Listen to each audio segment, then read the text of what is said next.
প্রশ্নতেই, এবং সেই ইন্টারভিউ শুনলে আপনারা বুঝতে পারবেন যে মানুষের জীবনে কত অদ্ভুত ঘটনা ঘটে, এবং আপনাদের চারপাশেও যারা রয়েছেন সেই সমস্ত মানুষের সাথে আপনারা কথা বলুন, তাদেরকে অনুপ্রাণিত করুন আমাদের সাথে এখানে যোগ দেবার জন্য।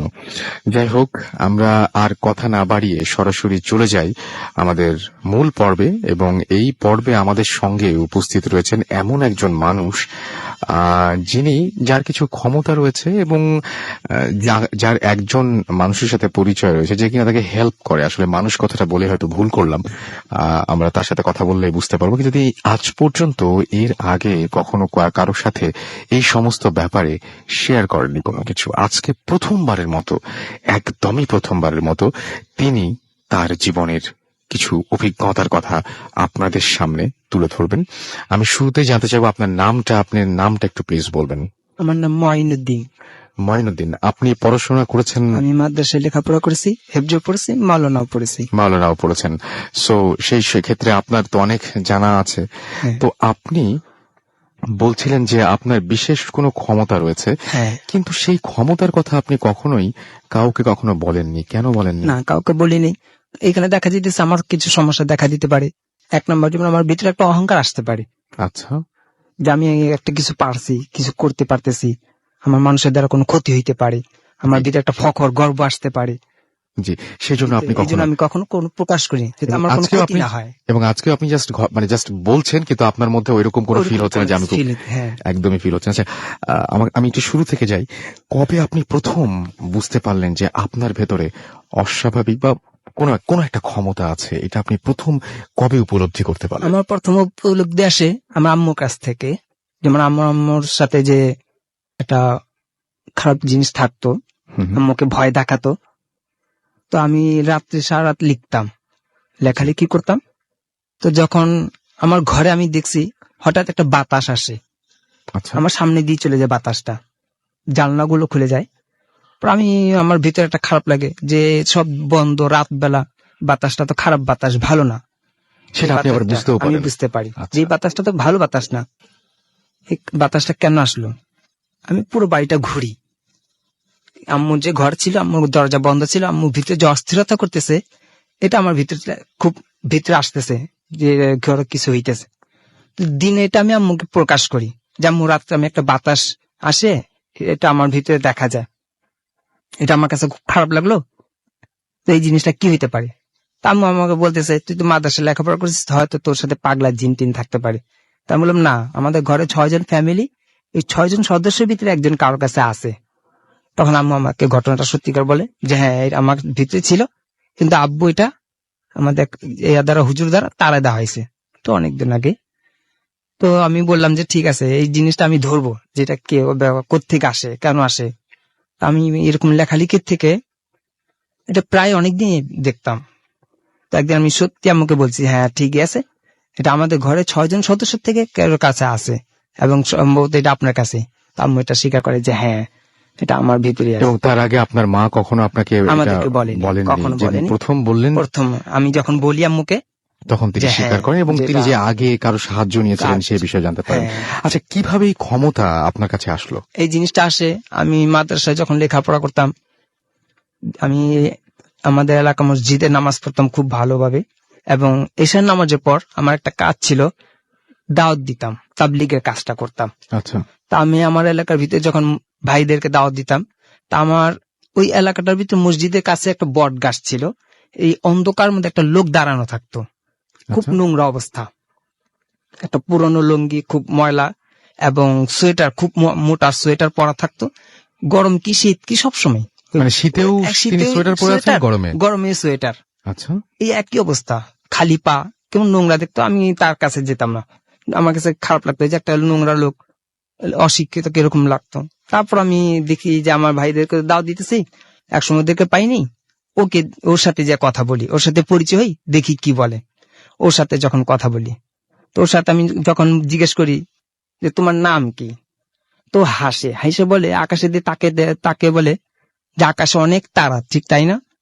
তখন আমি বলি যে ও আচ্ছা, তাহলে তুমি তারা মিয়া। তখন ওই লোকটা আমাকে বলে, তুমি অনেক বুদ্ধিমান, তোমার অনেক বুদ্ধি। ও আমাকে মোল্লা ভাই বলেই ডাকে।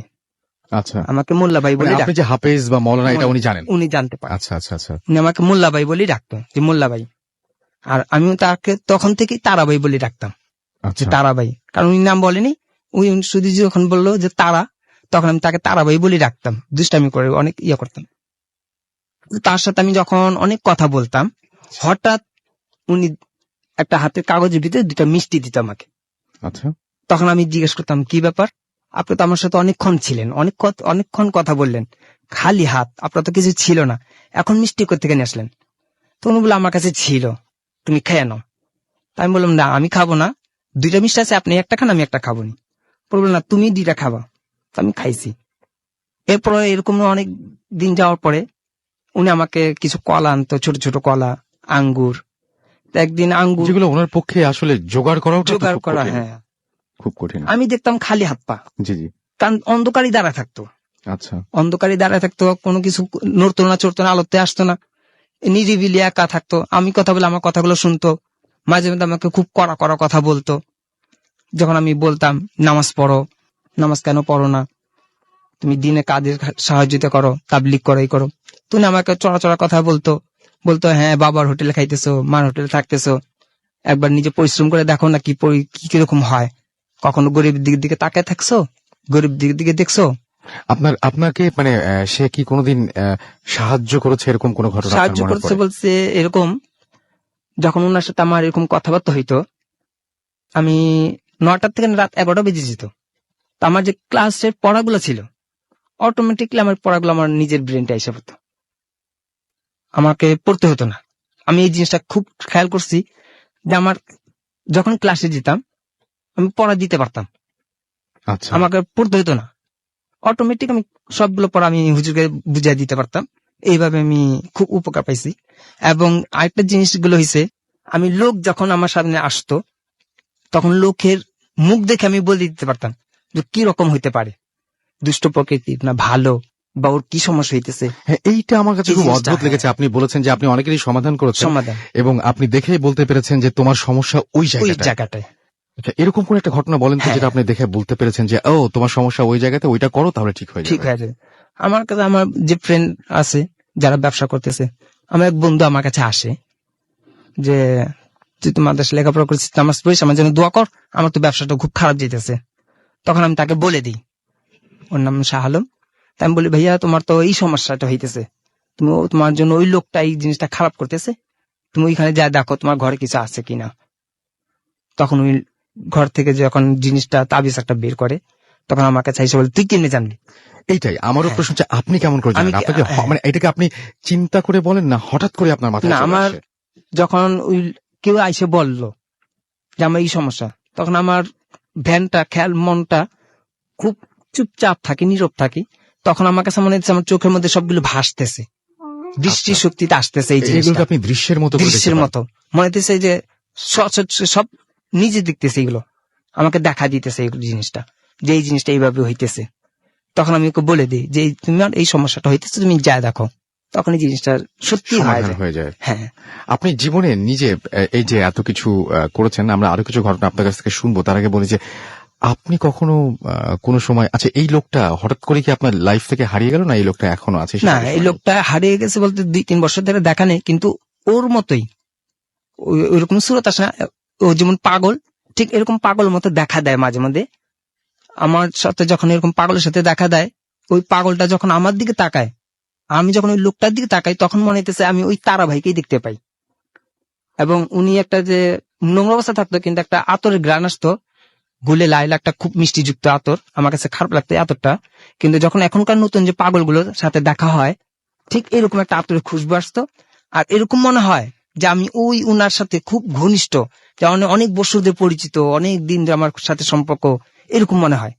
তখন আমি ওই লোকটার সাথে যা কথাবার্তা বলার পরে উনিও বলে যে আমিও তোমাকে খুব চিনি। আচ্ছা, আপনার খুব সম্পর্ক দেখা তৈরি হয়ে যায়। আপনার কখনো ভয় লাগে না ওই লোকটার সাথে কথা বলতে? না, আমার কোনো ভয় লাগে না। আচ্ছা, আমি কোনো ভয় এমনিতে পাই কোনো না। সময় আপনি ভয় পান নাই? কোনো কোনোদিন সময় কোনো কিছু ভয় রাতের পাইনি। বেলাতেও কেন? আচ্ছা, এই না। সাহসটা অনেকে হয়তো জানতে চাইবেন যে এই সাহসটা আসলে কিভাবে সঞ্চয় করা যায়, হ্যাঁ। বা কিভাবে ভয়কে মনের মধ্যে থেকে দূর করে দেওয়া যায়?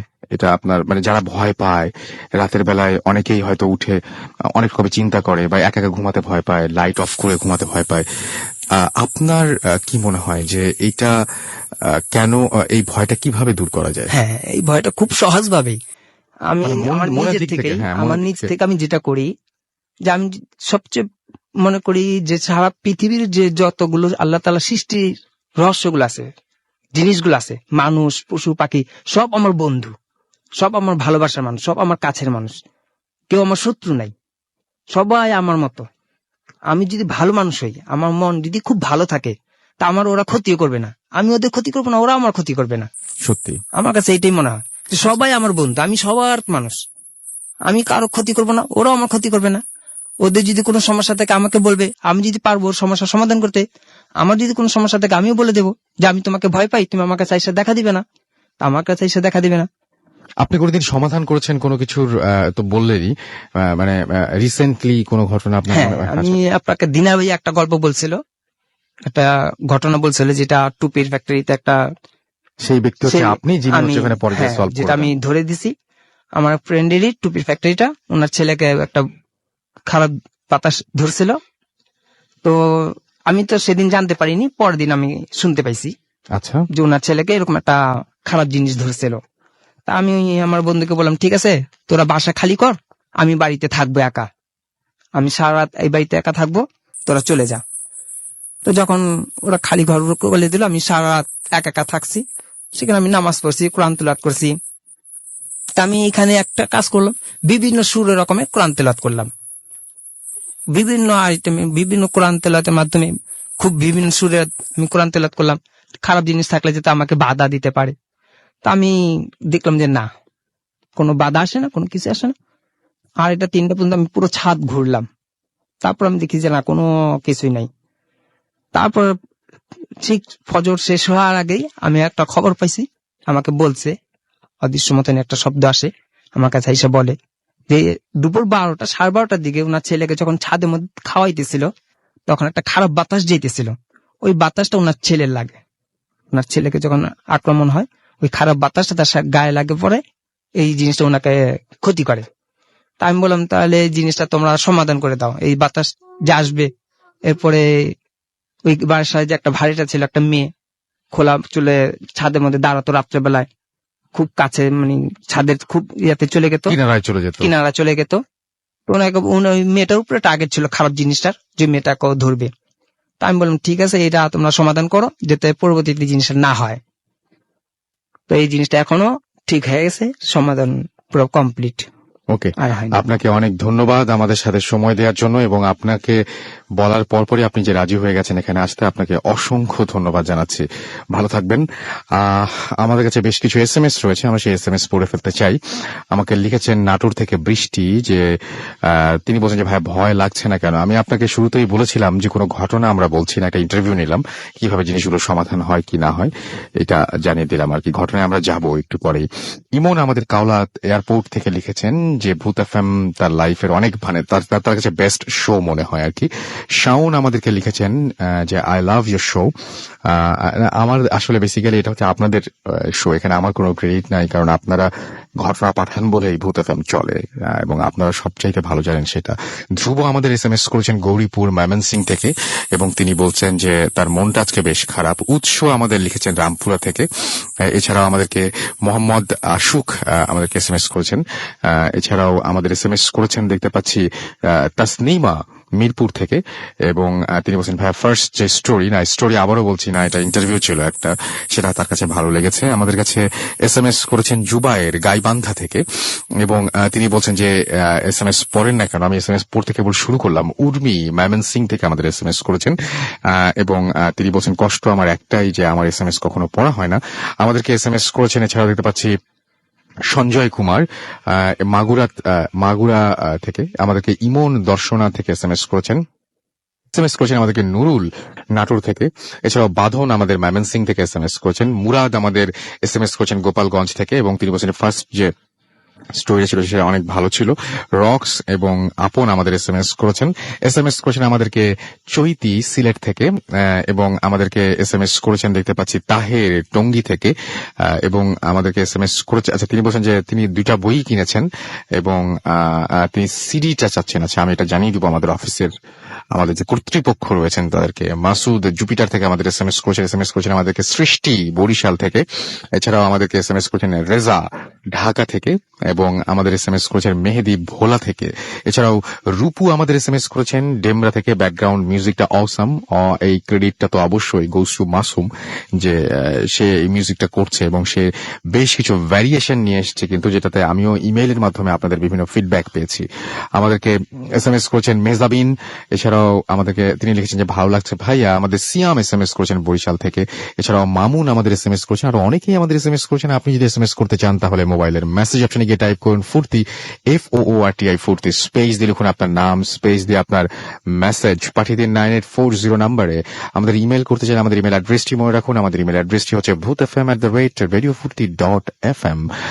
এখানে নাম, ঠিকানা এবং ফোন নাম্বার সহ আপনার জীবনের সেরা ঘটনাগুলো পাঠিয়ে দিন। যারা দেশের বাইরে রয়েছেন তাদেরকে রিকোয়েস্ট করব যে আপনারা আপনাদের ঘটনাগুলো রেকর্ড করে অডিও ক্লিপটি পাঠিয়ে দিন আমাদের কাছে। আর সেই সাথে আপনারা সবাই নিশ্চয়ই জানেন যে ভূত FM এখন একটু অন্যরকম, সো আপনাদের সবার সহযোগিতা আরো বেশি বেশি বেশি বেশি করে প্রয়োজন আমাদের।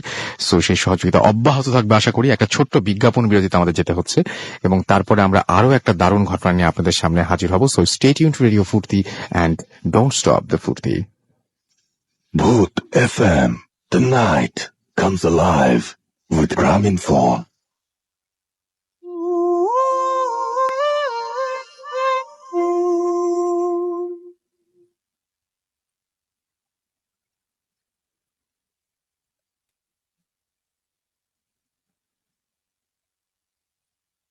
শুনছেন সবসময় রেডিও ফুর্তি 88.0 FM, বাংলাদেশের সর্ববৃহৎ রেডিও নেটওয়ার্ক। চলছে ভূত FM এবং আরো বেশি এখন ভূত FM ভয়ের একটু অন্যরকম উইথ গ্রামীণ ফোন। আমরা যেতে চাই আপনাদেরকে নিয়ে আরো বহুদূর, সো আমাদের সাথেই থাকুন। আর গেস হোয়াট, আমরা কি নিয়ে আলোচনা করছিলাম? কিছুক্ষণ আগে আমরা কিছু নিয়ে আলোচনা করছিলাম, একটু আগে যে যার আমরা ইন্টারভিউ নিলাম তার আরো বিশেষ কিছু ক্ষমতার কথা আমরা এতক্ষণ যখন বিজ্ঞাপন বিরতি চলছিল আমরা জেনেছি, এবং সেই ঘটনাটা আমরা কিছুক্ষণ পরে আপনাদের জানিয়ে দিব। সো আমাদের সঙ্গে থাকতে হবে এবং একটু ওয়েট করতে হবে সেই জন্য। এবং মানে সব যেটা যেটা বলবো সেটা শুনলে আপনারও খুব অবাক লাগবে, এবং আমি জানি যে তারপরে আমার কাছে বেশ কিছু ইমেল আসবে, তার ঠিকানা জানতে চাইবেন, আপনারা সবকিছু জানতে চাইবেন। নো প্রবলেম, তিনি ঢাকাতেই থাকেন, সো এটা নিয়ে চিন্তার কোনো কারণ নেই। আমি যেটা করতে চাই এখন আরো একটা ঘটনায় যেতে চাই, এবং যিনি এই মুহূর্তে ঘটনা শেয়ার করবেন তিনি অনেক কষ্ট করে সরাসরি কুষ্টিয়া থেকে ঢাকায় এসেছেন, এবং কুষ্টিয়া থেকে ঢাকায় এসে আপনাদেরকে ঘটনা শোনাতে এসেছেন। সুতরাং বুঝতেই পেরেছেন অনেক অনেক অনেক কষ্ট করেছেন।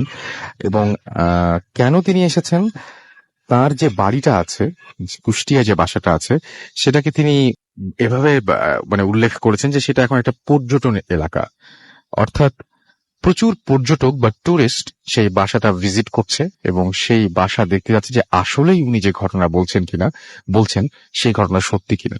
20 দিনের মতো এরকম নাকি টুরিস্ট এলাকায় পরিণত হয়েছিল তার বাসাটা, এবং কি ঘটেছিল তেমন কিছুই ঘটেনি, কিন্তু কি জন্য মানে আপনার শুনলে আপনারও দেখতে ইচ্ছা করবে। সো শুনে আসি তার কাছ থেকে যে কি ঘটনা ঘটেছিল, কেন সেই সাধারণ বাড়িটা হঠাৎ করেই একটা পর্যটন এলাকায় পরিণত হলো, সেটা আমরা শুনে আসি। ভাই আপনার নামটা কি একটু বলবেন প্লিজ? আমি রাকিব বলছি, কুষ্টিয়া। কুষ্টিয়া কোথায় থাকেন আপনি? আমি কুষ্টিয়া শহরের মধ্যে থাকি, আরোয়াপাড়া 2 নম্বর স্কুল। এবং আপনাদের বাড়িটা কি এখনো কি পর্যটক এলাকা হিসেবে? এখন ভাইয়া তেমন নেই, তবে সেই যে কাহিনীটা হতো ওটা মাঝে মধ্যে এখনো হয়, তবে এখন আমাদের আর কষ্ট করতে হয় না, আর এখন তেমন লোক আসে না। যা লোক আসছিল তা ওই 20 দিনের মধ্যে। 20 দিনের মধ্যে আমরা তো মানে এই জায়গাটাতে যেতে পারি যে আমরা একদিন ঘুরে আসতে পারি। হ্যাঁ, সেটাই। আচ্ছা, যদি আমাদের নসিব ভালো থাকে অবশ্যই দেখতে পারবো। আচ্ছা, তো আমরা অপেক্ষায় আর না রাখি, আমরা সরাসরি চলে যাই ঘটনায় যে কি ঘটেছিল আপনাদের সেই বাড়িটা, যেটা হঠাৎ করে আপনাদের সাধারণ বাড়িটাকে একটি বিশেষ বাড়িতে পরিণত করেছিল। ঘটনার সূত্রপাত 2011 সালের জুন মাস। আমি কুষ্টিয়াতে পড়াশোনা করি। আমার SSC পরীক্ষা শেষ, আমি কোচিং করতেছিলাম পলিটেকনিক্যালে অ্যাপ্লিকেশনের জন্য।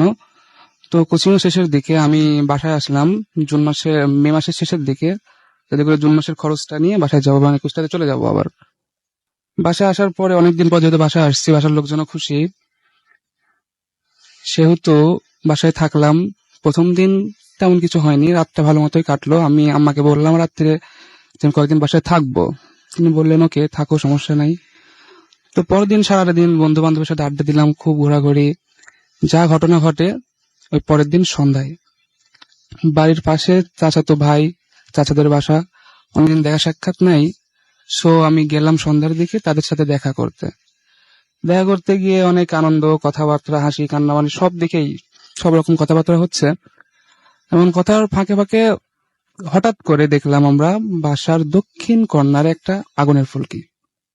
যে আগুনটা কিনা এমন, আগুনটা যেমন গ্যাসের আগুন হয় সবুজ বর্ণের, ঠিক তেমন সবুজ বর্ণের আগুন বাড়ির দক্ষিণ পাশে। আমরা দেখে তো অবাক যে কি ব্যাপার, এখন হঠাৎ করে আগুন কিভাবে ধরে। আমরা মনে করছি যে কোনো শয়তান বাচ্চা টাচ্চা হয়তো দুষ্টামি করে জ্বালাইছে। বাট আমরা যাওয়ার পরে আগুনটা নিভানোর চেষ্টা করলাম। তো আগুনটা এমন যে আগুনটা আমরা এখানে নিভাচ্ছি, প্লাস 1 পা 2 পা পার হয়ে গিয়ে আবার ধরতেছে, ওখানে নিভাচ্ছি আবার 2-1 পা গিয়ে আবার ধরতেছে, এমন আগুনটা জ্বালাইতেছিল, খুব আকারে প্রচন্ড জ্বালাচ্ছে। কিছুক্ষণ পর এমন আধা ঘন্টার মতো যায়, আধা ঘন্টা যাওয়ার পরে আগুনটা এক পর্যায়ে থামে। আগুনটা থামার পর বাসায় আসলাম, বাসায় আসার পরে ফ্রেশ হয়ে রাত্রে ডিনার করব। তো ডিনারের জন্য বসছি, টেবিলে বসাও সারা, বাট বসার পরে আবার চিৎকার, আগুন আগুন আগুন। আমরা গিয়ে দেখি সেই একই ধরনের, যেটা সন্ধ্যায় হয়েছিল ঠিক একই ধরনের আগুন আবার সে শুরু করছে। আগুনটা এমন ভাবে ধরছে, তো বললামই একবার, মানে এক জায়গায় নিমাচ্ছি আর এক জায়গায় ধরছে, এক জায়গায় নিমাচ্ছি আর এক জায়গায় ধরছে। এমনকি সেই আগুনটা আমার গায়েও ধরছিল। আমার মানে শরীরে লুঙ্গি ছিল, রাত্রে যেহেতু ঘুমাতে যাবো সেজন্য লুঙ্গি পরছিলাম। তো লুঙ্গির নিচের এক কর্নারে আগুনটা ধরেছিল এবং লুঙ্গির অনেকখানি পুড়ে গিয়েছিল। বাট আগুনটার একটা বৈশিষ্ট্য এই যে আগুনটার কোনো প্রকার, যে আগুনের একটা হিট থাকে, তাপ, গরম, এই এমন কোনো গরম হিট সে আগুনটার নেই। শুধুমাত্র ধরতেছে প্লাস পুড়ে ছাই। এমন করে রাতটা অনেক কষ্টে কাটালাম। এমনকি মানে আমাদের অলস টাইম আমাদের হাতে পানির পাত্র রাখা লাগতো, যে কখন কোথায় আগুন ধরে সেটা নেভাতে হবে। এই ঘরের চালে, টিনের মাথায়, গাছের ডালে, মানে আগুনের মানে কোনো সীমা নেই, আগুন ধরতেই আছে, আমরা নিভাতে পারছি না, একের পর এক নিভাচ্ছি, একের পর এক ধরছে। রাতটা অনেক কষ্টে রাত পার করলাম। সকালবেলাতে গ্রামের মধ্যে একটা ছড়াছড়ি হয়েছে, অনেক জনের মতো অনেক রকম কথা। কেউ বলে এটা জিনের আগুন, কেউ বলে ভূতের আগুন, কেউ বলে কোনো বাবা পীর, বাবা ভণ্ড পীরের আসর পড়ছে, এ পড়ছে ও পড়ছে, অনেক রকম কথা।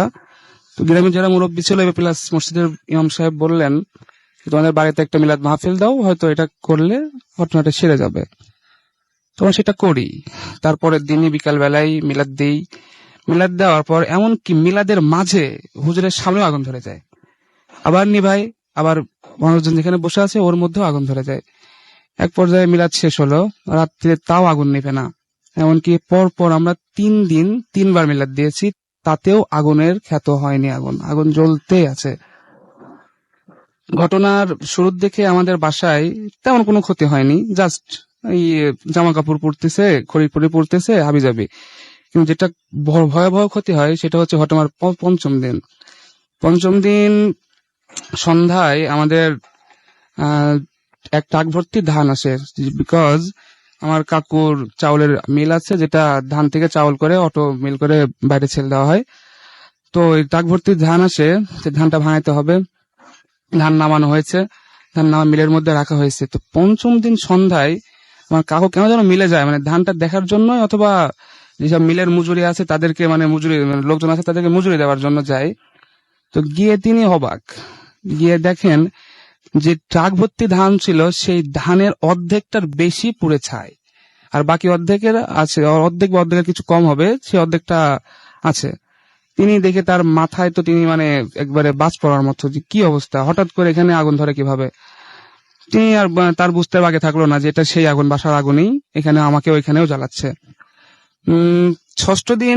পঞ্চম দিন রাত চলে যায়। ষষ্ঠ দিন সকালে আমার কাকি রুমের মধ্যে তার একটা স্টিলের বাক্স থাকে, যেটা তালাবদ্ধ থাকে। তো এই বাক্সর মধ্যে তার রুমের যাবতীয় জিনিসপাতি, প্রয়োজনীয় জিনিসপাতি, টাকা পয়সা এবং কি ভালো ভালো জামা কাপড়, সেটা তিনি ওর মধ্যে রাখেন। রাখার কারণে সেটা অনেক ভালো থাকে, যেহেতু সেফটি থাকে। তো কি কারণে যেন তিনি বাক্সটা খুলতে যান, মানে কি একটা প্রয়োজন, টাকার জন্য না কিসের জন্য যেন। তো যখন বাক্সটা তিনি খোলেন, বাক্সটা খোলার পরে দেখেন বাক্সর মধ্যে কিছুই নেই, শুধু ছাই পড়ে আছে। তিনি কান্নাকাটি শুরু করেন যে কি হচ্ছে আমাদের সাথে, আসলে আমরা জানি না কেন হচ্ছে। আমাদের বাড়িতে সবাই 5 ওয়াক্ত নামাজ পড়ে, এমনকি আমিও মাদ্রাসাতে পড়াশোনা করি, আমি হেফজ করছি। এমন কেন হচ্ছে সেটা বোঝার মতো ক্ষমতা কারোর হয়ে উঠছে না, যে কি হচ্ছে আমাদের সাথে, এটা কেনই বা হচ্ছে, আমাদের পরে কি আল্লাহর গজব পড়ছে নাকি অন্য কিছু। হতে হতে আমরা আম, এক হুজুর বা আপনারা উজা বলতে পারেন, তার খোঁজ পাই। তিনি, তার বাসা পাবনাতে। পাবনাতে তাকে খবর দেওয়া হয় যে তিনি আসেন। তিনি তার পরের দিন অর্থাৎ 7ম দিন আমাদের বাসায় আসেন। বাসায় আসার পরে তিনি তার যা করণীয়, যে জিন টিন হাজির করার জন্য দোয়া কালাম পড়া, কোরআন তেলাওয়াত করার, আমি সেখানে ছিলাম, কোরআন তেলাওয়াত করতেছিলাম আমি। আমাদের কাকুরা ছিল সবাই, আমার দাদু ছিল এবং তার সাথে আরেকজন ছিল। সবাই গোল হয়ে বসে আমরা এক কর্নারে কোরআন তেলাওয়াত করতেছিলাম, আর মাঝখানে ফাঁকা রাখা হলো। মিনিট 10 পরে আমি অনুভব করলাম আমার পাশ দিয়ে কেউ একজন ওই আসরের মাঝ দিয়ে মানে মধ্যেখানে প্রবেশ করলো। আমি বুঝলাম যে কেউ একজন আসছে হয়তো। আসার পর তিনি সালাম দিলেন, আসসালামু আলাইকুম। কথাবার্তা হতে হতে এক পর্যায়ে আমার ওই দাদু, মানে যে উজা, তার নাম মুস্তফা, তিনি বললেন যে এখানে কি সমস্যাটা কি। মানে আর যে জিনটা হাজির হয়েছিল তার নাম হচ্ছে সোলেমান, আমরা তাকে সবাই দাদু বলে ডাকি। তো সোলেমান দাদু বলছে যে সমস্যাটা কিছুই না। তিনি আমার কিছুক্ষণ চুপ থাকার পর কয় যে হচ্ছে আপনাদের বাসায় যদি কোনো অনুষ্ঠান, বাচ্চা কাচ্চা বা বিয়ে শাদী যদি হয়, তাহলে আপনারা কি আনন্দ ফুর্তি করেন না? আমরা বুঝি না যে কি কয়, ক্লিয়ার করে কইলে কি তো হয়। তখন ওই মোস্তফা দাদু ওই জিনকে আবার প্রশ্ন করে যে ক্লিয়ার করে কও কি হয়েছে এখানে। তখন তিনি যেটা কয় সেটা হচ্ছে এমন, যে এই বাসায় অনেকদিন পরে এই বাসার বড়, মানে যে বেটার বউ, মানে বড় ছেলের বউ, তার বাচ্চা হয়েছে একসাথে 5টা। যেহেতু অনেকদিন পরে বাচ্চা হয়েছে একসাথে 5টা, যেহেতু বাসার অন্যান্য যেসব গার্জিয়ানরা ছিলেন বা অন্যান্য ফ্যামিলি মেম্বার, তারা খুব আনন্দিত এবং আনন্দের কারণেই তারা খুব আনন্দ করছে, ফুর্তি করছে, গান বাজনা হয়ে যাবে। তো আমি যেটুকু জেনেছি যে জিনেদের গায়ে এক প্রকার আলো থাকে, কিন্তু ওই আলোটা এমন ছিল আমাদের ওই বাসায় যে আলোটা কিনা মানে আগুনের রূপ নিছে। আমি শুনছি যে জিনের আলো থাকে জোনাকির মতো, লাইটের মতো, অনেক প্রকার, কিন্তু আমাদের ওই বাসাতে যে জিনগুলা ছিল ওগুলার আলো থাকে আপনার এক ধরনের আগুন, যে আগুনটার নাকি কোনো প্রকার হিট নেই, শুধুমাত্র জ্বলায় ভস্ম করে দেবে সবকিছু। তো তখন আমার ওই মোস্তফা দাদু অর্থাৎ যে উজা, উনি বললেন যে যারা আছে এখানে তাদেরকে তুমি এখানে আনো, তাদের সাথে কথা বলবো আমি। 5 মিনিটের জন্য আমার ওই দাদু, আবার বুঝলাম যে পাশ দিয়ে হেঁটে বাড়াই গেলেন, অনুভূতিটা করলাম যে একজন গেলেন কেউ। 5 মিনিট পর আবার আসলেন ওই সোলাইমান দাদু অর্থাৎ জিন দাদু, এবং তিনি প্রথমে প্রবেশ করলেন কি আর একজন প্রথমে, যাই হোক, পরপর 2টা মানুষ যেন আসরের মধ্যখানে আমার গা ঘেঁষে মধ্যখানে প্রবেশ করলো। হালকা ভয় লাগতেছিল, যেহেতু এমনটা কখনো হয়নি, পাশে দিয়ে কেউ এটা অনুভব করছি, বাট তাকে দেখতে পারছি না। ভয়ের মধ্যেও একটা আনন্দ হচ্ছে যে হয়তো এটার কারণে আমাদের বাসাটা সেফটি হবে বা সমাধান পাবো। যাক, হাজির করার পরে আমার এই দাদু, মানে মুস্তফা দাদু, ওই ওই বাসার যে জিন, তাকে হাজির করলো। তার নাম ছিল মনির। বলে কি সমস্যা কি তোমাদের, তোমরা এমন করতেছো কেন? তখন তিনি যা বলেন সেটা হলো যে বলেন যে আমরা এই বাসাতে 150 বছরের উপরে আছি, 150 বছরের উপরে আছি। এমনকি আমাদের ওই যারা আমার কাকু, ওই কাকুর আগেও যারা এই বাসাতে ছিলেন, মানে কাকুর মানে পরদাদা, তার দাদা, সবার নাম কয়, যে কয়ে বলে আমরা এখানে 150 বছরের উপরে আছি, কখনো তাদের এক চুল পরিমাণ কোনো প্রকার ক্ষতি করে নাই, এবারও ক্ষতি করতে চাইনি, কিন্তু ক্ষতিটা হয়ে গেছে। বলে কেন ক্ষতিটা হলো প্রশ্ন করা হলে তিনি বলেন আসলে আমরা সবাই খুব এক্সাইটিং যে আমাদের বউয়ের একসাথে 5টি বাচ্চা হয়েছে, আমরা এই জন্য খুব আনন্দিত। এই আনন্দের কারণে আমরা উৎসব করতেছিলাম। এই উৎসবের কারণে যারা ছোটখাটো যেগুলা ছিল, মানে বাচ্চা টাইপের, যেহেতু 5-7 বছরের বেবি, মানে এইসব বাচ্চারা খুব আনন্দ করতে করতেই লাফালাফি করছে। আচ্ছা, আর এই জিনিসটাতে আপনার যে ক্ষতিটা যে হয়েছে, সেই ক্ষতিটার কোনো ক্ষতিপূরণ পেলেন না আপনারা? হ্যাঁ, এটা তো বলবো ভাইয়া, সেটা হচ্ছে যা কিছু হয় এর লাস্টে ওই জিনটা, মানে যা এই বাসায় থাকে, তারা সরি বলে, তারা ক্ষমা চায় যে আসলে আমাদের এটা ভুল হয়ে গেছে, আমরা এমনটি করবো না, তবে আমরা যে ক্ষতি করেছি ক্ষতিটা আমরা মাসুল পূরণ করে দেব। আচ্ছা, আমরা অবশ্য তার কথাটা তেমন ভাবে আমলে গুরুত্ব নেই না, দেন। না গুরুত্ব দেই না যে এটা কিভাবে ক্ষতিপূরণ করবে, এটা আমার আমার যা ক্ষতি তো হয়েই গেছে। তো এমনভাবে চলে। তো ঘটনার 20 দিন এর মধ্যে আরো কয়েকদিন চলে গেছে, আগুন ততক্ষণে আপনাদের বাসায় নিশ্চয়ই প্রচুর লোকজন আসা হ্যাঁ যাওয়া শুরু আমাদের করে দিয়েছে। বাসাটা ভাই একবারে পর্যটন এলাকা হয়ে গেছে, মানে যেখানে অলস টাইম হাজার হাজার মানে লোক। এবং আমার কি রাস্তার পরে যে আমাদের ওটা একটা মেন রোড, ভেড়ামারা মিরপুর সড়কের একটা মেন রোড ছিল, ওইটা জাম, মানে যে ওটা যে বাস যাবে সে বাস যাওয়ার কায়দা ছিল না, এমন ভাবে জাম হয়েছে। এমনকি বাস অন্য রাস্তা দিয়ে ঘুরে যাওয়া লাগতো। তো ঘটনার 20 দিন যেটা, ওই দিন মানে আমরা তখন আগুন হালকা হালকা কমে আসছে একটু একটু, আগে যেমন ঠিক সবসময় ধরতো মিনিটে মিনিটে, এখন তেমন ধরে না। তো 20 দিন, যেটা 20 দিনের মাথায় আমরা বাড়িঘর ছাপ করছি যে আগুনে সব পুড়ে ছাই হয়েছে, বাড়িঘর আবার ক্লিয়ার করতে না থাকা তো লাগবে। সেহেতু কাকু বলে যে আমার মিলটা পরিষ্কার করার দরকার, যা হওয়ার হয়েছে, এখন তো আবার ব্যবসাটা না করলে খাবো কি। তো তিনিও মিলে যান, এদিকে কাকি ঘরের মধ্যে যান। তো কাকি ঘরের মধ্যে যান যে বাক্সটা বের করে বাক্সটা পরিষ্কার করবে। তো যখন তিনি বাক্সটা, আমার আর অন্যান্য কাকুরা আর আমি, আমার একটা চাচাতো ভাই যার নাম কিনা রাজীব, এবং এই 4 জন মিলে বাক্সটা বের করতে যাচ্ছি। বাক্সটা বার করতে গিয়ে বাক্সটা আমি উঁচা করতে পারি না। ছায়ের তো ভাই ওজন থাকবে না, কিন্তু বাক্সটা আমরা মানে উঁচাই করতে পারি না। যে কি ব্যাপার, বাক্সের উঁচা হয় না কেন? তখন যেটা দেখি যে বাক্সটা খোলার পরে যে ঠিক কাকির মানে যে সমস্ত কম্বল জামা কাপড় যা যা ছিল অবিকল আগের জিনিসই একদম সেম টু সেম। এর মাঝখানে আপনারা একবার কিন্তু মানে ছাই দেখেও ফেলেছে। হ্যাঁ ছাই দেখছি, আমার কাকি ছাই দেখছে, ছাই দেখে আমরা সবাই অবাক, এমনকি আমার কাকি কান্না শুরু করছিল ছাই দেখে যে কি হচ্ছে। কেননা আমার কাকির যাবতীয় ওর যা জিনিস গুরুত্বপূর্ণ সম্পূর্ণটা ওর, এমনকি টাকা পয়সাও ছিল ভাই, এমনকি স্বর্ণের অলংকার ছিল বাক্সে, সেটা পর্যন্ত পুড়ে গেছে। সেহেতু আমাদের কাকির তো একটা কান্নার অবস্থা। ওটা দেখে আমরা খুব খুশি, আল্লাহকে শুকরিয়া আদায় করলাম যে হয়তো আমাদের বিপদ থেকে মুক্তি পাচ্ছি বা আল্লাহ আমাদের সাহায্য করেছে। এদিকে এটা গেল। এবার কাকু গেছে মিলে যে মিল পরিষ্কার করবে, যে মিল পরিষ্কার নতুন করে আবার চাউল টাউল ভাঙাবে এবং অন্যান্য ধান এনে আবার পরিষ্কার মানে চাউল করবে। তো মিলে যাওয়ার পরে যেটা দেখা হয় ওটা দেখো আমরা অবাক। মিলে যাওয়ার পরে দেখি যে আগের যে এক ট্রাক ধান ছিল, সেই ধানের যে অর্ধেকটা পড়ে গেছে, সে ছায়ের লেশ পর্যন্ত নেই। এখন সেই যা ধান ছিল সেই ধান একদম অবিকল আগের বস্তা, আগের সিলমারা, আগের সম্পূর্ণটা, আগের সবকিছুই। ওটা দেখে আমরা খুব খুশি, আল্লাহকে শুকরিয়া আদায় করলাম। এবং তারপর বাড়িতে আরো একবার মিলাদ মাহফিল দিয়েছি, আল্লাহ হয়তো আমাদের এটার থেকে মুক্তি দিচ্ছেন। কিন্তু এখন মাঝে মাঝে হয় তো তেমনটি আর আমাদের জ্বালায় না সে আগুনটা। ওকে, তো এটাই যে ছিল। আপনারা কিন্তু শুনেই নিলেন যে একদম বাড়ির মালিক এখানে উপস্থিত আছেন। সো কুষ্টিয়ার যারা আছেন তারা তো জানেনই, আপনারা যদি কখনো ওইদিকে যান বা কোথাও সময় যদি মনে হয় যে একবার যে ঘুরে দেখে আসবেন, দেখে আসতে পারেন। এবং সেই এলাকায় সেই সময়ের সবার কাছে অভিজ্ঞতা মানে যাতে খুব বিশ্বাস করতে আসলে কষ্ট হয়, অনেক ঘটনা এত অদ্ভুত থাকে যে সেই ঘটনাগুলো আমরাও অনেক সময় মানে এখানে অন এয়ারে বলতে দেই না। আমরা খুব মানে আমরা বলি থাক, বলেন না, কেউ হয়তো বিশ্বাস করবে না। তো এরকম আসলে প্রমাণও আসলে করতে পারি না কখনো। বাট এই যে উনি যেহেতু বললেন উনি নিজেই সেই বাড়ির একজন ভদ্রলোক, সুতরাং বুঝতেই পারছেন যে আপনারা চাইলে সরাসরি সেখানে যে কিন্তু ঘুরেও আসতে পারেন, দেখে আসতে পারেন। ঠিকানা উনি বলেই দিলেন এবং মূল সড়কের কাছেই বাসা, সুতরাং খুঁজে পাওয়াটাও এত বড় ব্যাপার না। যাই হোক, আমি দেখতে পাচ্ছি বেশ কিছু SMS চলে এসছে। মিল্টন নরসিংদী দাসপাড়া থেকে আমাদের SMS করেছেন যে রাসেল ভাই, আমার শরীরটা অনেক খারাপ, আমার জন্য দোয়া করবেন। আমি দোয়া করলাম, আমরা সবাই দোয়া করলাম। ঘোস্ট ওয়ার্ল্ড আমাদের SMS করেছেন।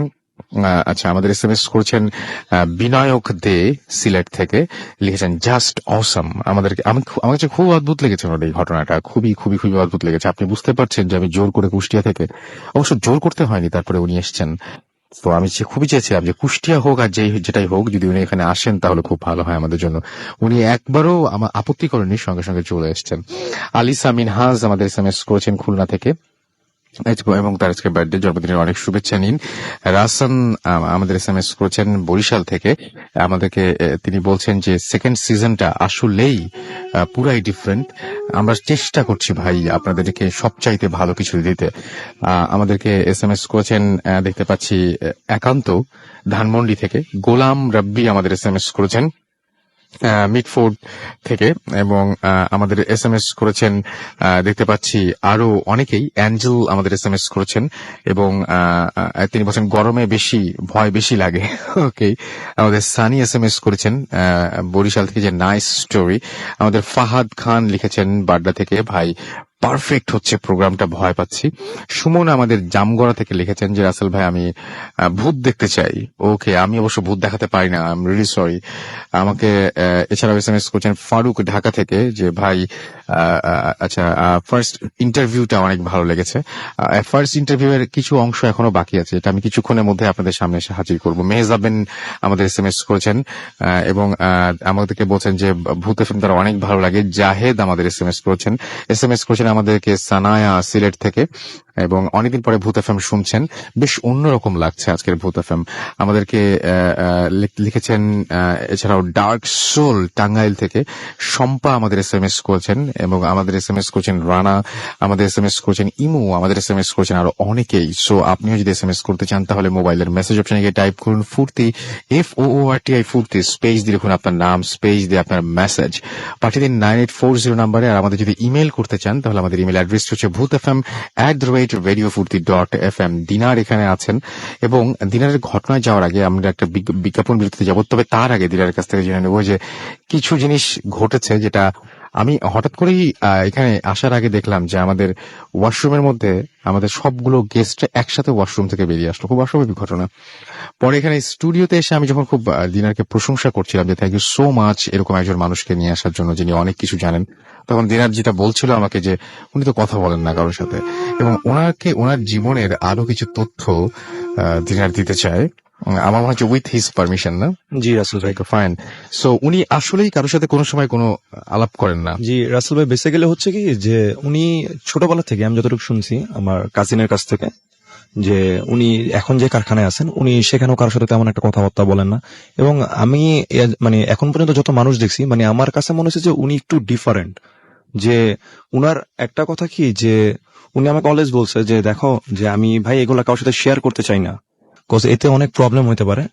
তো আমরা যখন অন এয়ার আগে যখন রাসেল ভাই বাইরে ছিলাম, তখন আমি এটা আপনাকে বলতে ভুলে গেছিলাম যে ওনার একটা অ্যাবিলিটি আছে, যে সেটা হচ্ছে যে উনি কোথাও যাওয়ার পর যে সেখানে কোনো ইনভিজিবল মানে কিছু আছে বা প্যারানর্মাল কিছু আছে কিনা এটা উনি বলে দিতে পারেন।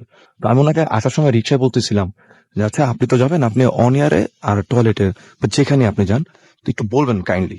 তো আমরা যখন বাইরে বসেছিলাম তখন আসলে উনি টয়লেট থেকে এসে মানে উনার মানে একটু অন্যরকম ফেস ছিল। তখন আমি বললাম যে ভাই কি হয়েছে মনিউদ্দিন ভাই? তখন উনি বলতেছে যে এরকম টয়লেটে আমার কাছে মনে হচ্ছে একটু নর্মাল কিছু না, ওখানে কোনো প্রবলেম আছে। তখন কিন্তু আসলে আমরা যতগুলো গেস্ট ছিলাম একসাথে, আমরা কিন্তু সবাই একসাথে সেখানটা যাই, এবং উনি আমাদেরকে বুঝা বলেন যে আপনারা ফিল করতে পারবেন কিনা আমি জানি না, কিন্তু আমি যেটা বললাম যে এখানে একটা না, মানে ব্যাপারটা হচ্ছে কি যে আমাদের এখানে আরো একজন এসেছিলেন যেটি, তিনিও যে জায়গাটা দেখেছিলেন সেটা টয়লেটের খুব কাছে। আমার কাছে এটা খুব অদ্ভুত লাগলো, সেটা টয়লেটের খুব খুব খুব খুব কাছে। এবং উনিও বললেন যে টয়লেটের ইয়েতে মানে উনি একদম টয়লেটের পাশেরই একটা অংশ দেখেছিলেন যেখানে আর কি আমাদের যাই হোক আমি সেটা উনি বলছি কিন্তু না। রাসেল ভাই জানতেন না। আরেকটা কথা হচ্ছে যে এটা উনি হয়তো বা মানে উনি কাউকে বলেননি, সেটা হচ্ছে যে উনার আরেকটা অ্যাবিলিটির কথা, সেটা আমি বলি যে আপনি যদি উনাকে কখনো কারো সম্পর্কে জানতে চান, তার নামটা, তার প্যারেন্টস এর নামটা তাকে বলবেন। উনি স্পেসিফিক দেখতে কেমন এবং উনার আপনার প্রতি উনার থটসটা কেমন, উনি আপনাকে কোন চোখে দেখতেছেন, আপনার প্রতি উনার রেসপেকটেশন বা কোথায় কি, উনি A to Z বলে দিতে পারেন, এবং উনি একটু সময় নেন। এবং এটা আমি বিলিভ করছি হচ্ছে উনাকে যখন আমার কাজিন কোয়েশ্চেন করে যে এরকম আমার ভাই হচ্ছে, ওর নাম দিনার, ওর বাবার নাম হচ্ছে মোহাম্মদ ওয়াহিদ, মানে সাপোজ যে যদি এরকম কেউ কিছু বলে যে আমার নাম রিয়েল ছিল, আচ্ছা আচ্ছা আচ্ছা রিয়েল কোয়েশ্চেন করা হয়েছিল যে এরকম দিনার, ওর বাবার নাম হচ্ছে মোহাম্মদ ওয়াহিদ, বলেন তো ভাই যে আমার চাচা দেখতে কেমন? তখন উনি বলতেছিল যে এরকম আপনার চাচার চাপদারি আছে, উনি অলওয়েজ সাদা শার্ট পরেন আর খুবই ভদ্রলোক, এমনি ফ্রাইডেতে উনি ওনার মার বাসায় গিয়ে টাইম পাস করেন। এটা কিন্তু রাসেল ভাই খুবই মানে অবাক করা একটা ব্যাপার ছিল, যেখানে উনি আমার বাবাকে চিনতেনও না এবং উনি আমাদের ফ্যামিলি সম্পর্কে কিছুই জানতেন না। তো এই জিনিসগুলো উনি আমাকে বলে এবং পরে গিয়ে আমি বিলিভ করি। আর হচ্ছে কারখানার যে ঘটনাটা বললাম, এটা বলার পর কিন্তু উনাকে কেউ বলে নাই যে কারখানার প্রবলেমটা, উনি কিন্তু নিচ থেকে গিয়েছিলেন ওখানে। আর উনি আমাকে বলতেছিলেন যে আমি চাই না কেউ জানুক, কজ এতে হচ্ছে কি যে অনেকে আমার কাছে বিভিন্ন সমস্যা নিয়ে আসবে বা এটা নিয়ে আসবে, হয়তোবা আমার ধারা। তার মানে উনি এগুলো সলভ করতেও চান না আসলে, জি, ইন্টারেস্টেড। এটা উনি একটা ঘটনা হয়তো বলতে ভুলে গেছেন যে উনার একটা প্রবলেম হয়েছিল এই রিলেটেড। তারপর উনি বলে যে হয়তোবা অনেকে ভালোর জন্য আসবে বা অনেকে খারাপ কোনো কাজের জন্য আসবে, কিন্তু রাসেল ভাই উনি কিন্তু প্রথমে আসতে চাচ্ছিলেন না মোটো। দেন যখন আমি ওনাকে রিকোয়েস্ট করে আপনার কথা বলি স্পেসিফিক, যে রাসেল ভাই আমাকে পার্সোনালি বলছে আসার জন্য, আপনাকে নিয়ে আসার জন্য। হ্যাঁ, আমি আসলে পরিচিত অপরিচিত সবাইকেই বলছি যে আপনাদের হেল্প খুব দরকার, কারণ আমি আমার সবাইকে হয়তো যে বুঝিয়ে আসা বা সবাইকে রাজি করানো সম্ভব না। একজন মানুষ যদি থাকেন, ধরুন এই যে আজকে কুষ্টিয়া থেকে এসছেন, আরেকজন মানুষ যদি থাকেন খুলনায়, যিনি অনেক বেশি কিছু জানেন, আমার সব জায়গায় যাওয়া সম্ভব না। কিন্তু আপনারা যারা ভূত এফএম কে ভালোবাসেন, যারা ভূত এফএম এর সঙ্গে রয়েছেন, যারা ভূত এফএম কে আরো অনেক দূর, আরো বহু দূর এগিয়ে নিয়ে যেতে চান, তারা হয়তো আমাকে হেল্প করতেই পারেন। এবং আপনারা তো হেল্প করে যাচ্ছেন, কারণ আপনারা অনেকেই দেখতে পাচ্ছি যে মানে এতদিন ধরে ঘটনা পাঠাচ্ছেন, যদি না পাঠাতেন তাহলে তো সবকিছু শেষ হয়ে যেত আর কি। তো যাই হোক, এবং শুরুতে আমরা শুরু করেছিলাম আপনাদের সাথে, এবং এখন মানে এই ভয়, এই ভূত জিন যাই বলি না কেন, এটা বাংলাদেশে একটা বিরাট আলোচনার ব্যাপার।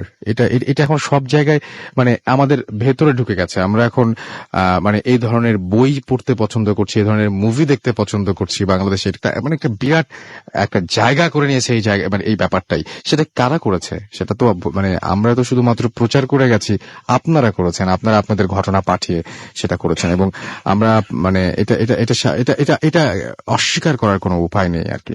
যাই হোক, তো মানে আমার মনে হয় যে দিনের আমরা এরকম গেস্ট আরো পাবো জি অনেকেই। ইনশাল্লাহ রাসেল ভাই, আমি মানে পার্সোনালি বলি যে আমি ভূত এফএমকে অনেক ভালোবাসি, এবং সেই ভালোবাসা থেকেই আজ পর্যন্ত ভূত এফএমের সাথে আছি। এবং আমি চেষ্টা করব মানে এরপরে এরকম কিছু গেস্টদের নিয়ে আসার জন্য। ওকে, আমার কাছে আরো একটা ঘটনা রয়েছে, যে ঘটনাটা একটু মানে অন্যরকমই বলবো।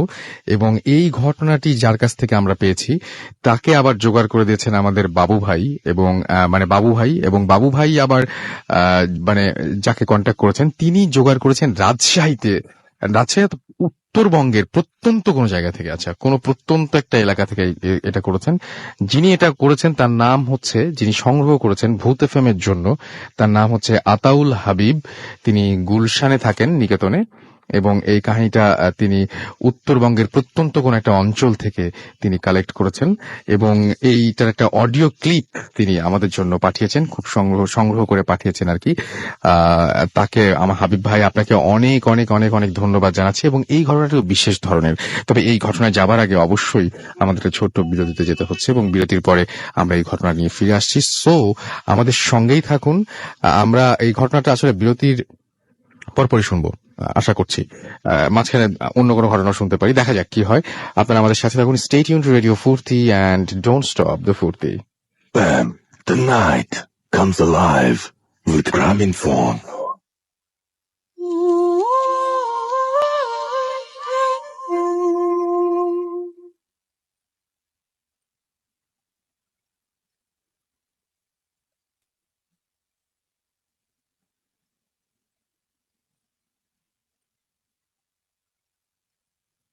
আমি কীর্তন দাস, বাড়ি উত্তরবঙ্গে।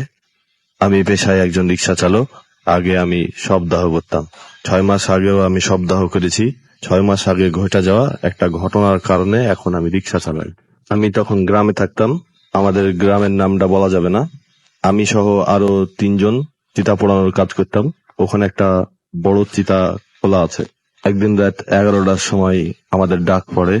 আমরা 3 জন যাই, যা দেখি যে 4 জন একটা সপ নিয়ে এসেছে দাহ করার লেগে।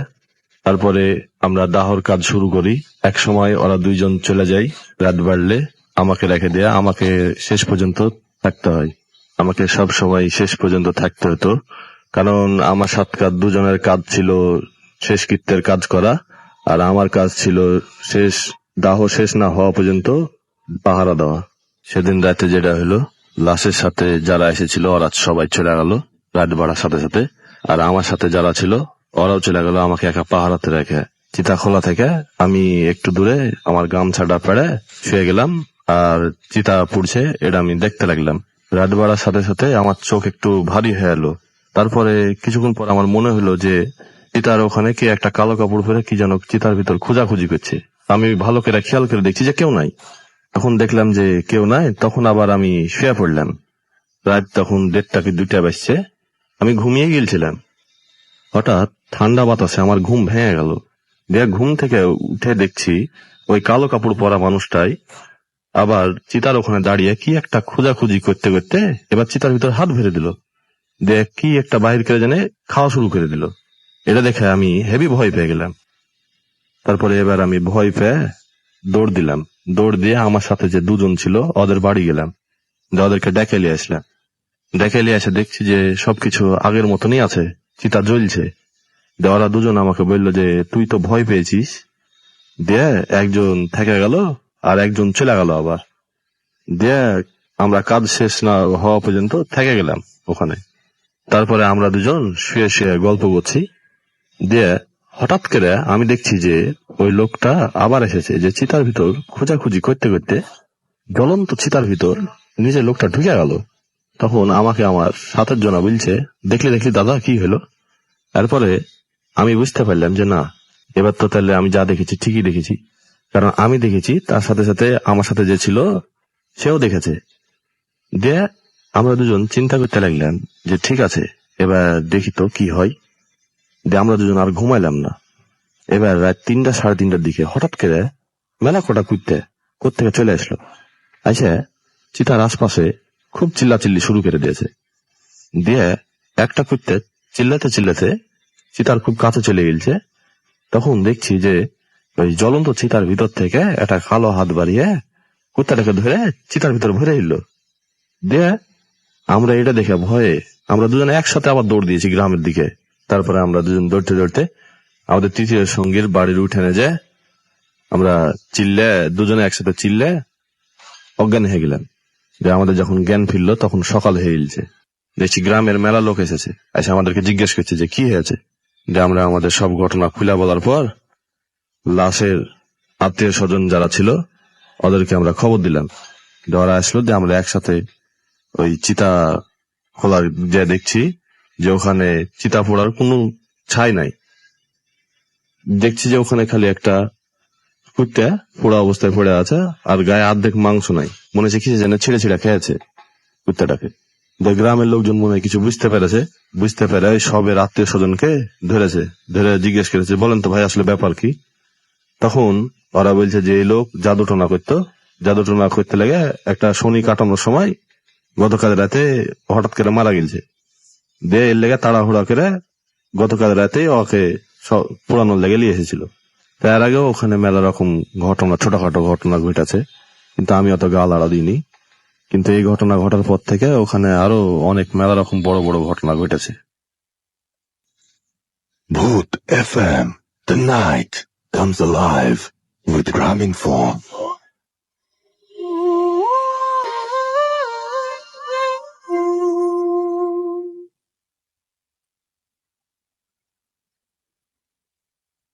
রাত 1টা ঘড়িতে সময়, এবং চলছে ভূত এফএম।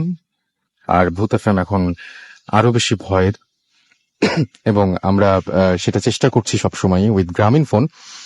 আর সেই সাথে আমরা জানি যে এই অডিও ক্লিপটা আমরা পেয়েছি জাস্ট আমাদের আজকের যে এপিসোডটা সেটা শুরু করার কিছুক্ষণ আগে আমাদের হাতে এসে পৌঁছেছে, এবং মাসুম খুব তাড়াতাড়ি করে কাজটা শেষ করে এইটা আপনাদের শোনার উপযোগী করে তুলেছে, অর্থাৎ ব্যাকগ্রাউন্ড মিউজিকটা সঙ্গে লাগিয়ে তারপরে শোনার উপযোগী করে তুলেছে। তো কীর্তন দাস, আপনাকে অনেক ধন্যবাদ। আপনি আমাদের সাথে আপনার জীবনের একটা ঘটনা শেয়ার করেছেন, যে ঘটনাটা আপনার জীবনের মোড় বদলে দিয়েছে। আপনি যে কিনা চিতায় পোড়াতেন মানুষকে, তিনি এখন রিক্সা চালাচ্ছেন, এবং আপনি আর আপনার সেই কাজে ফেরত যাননি।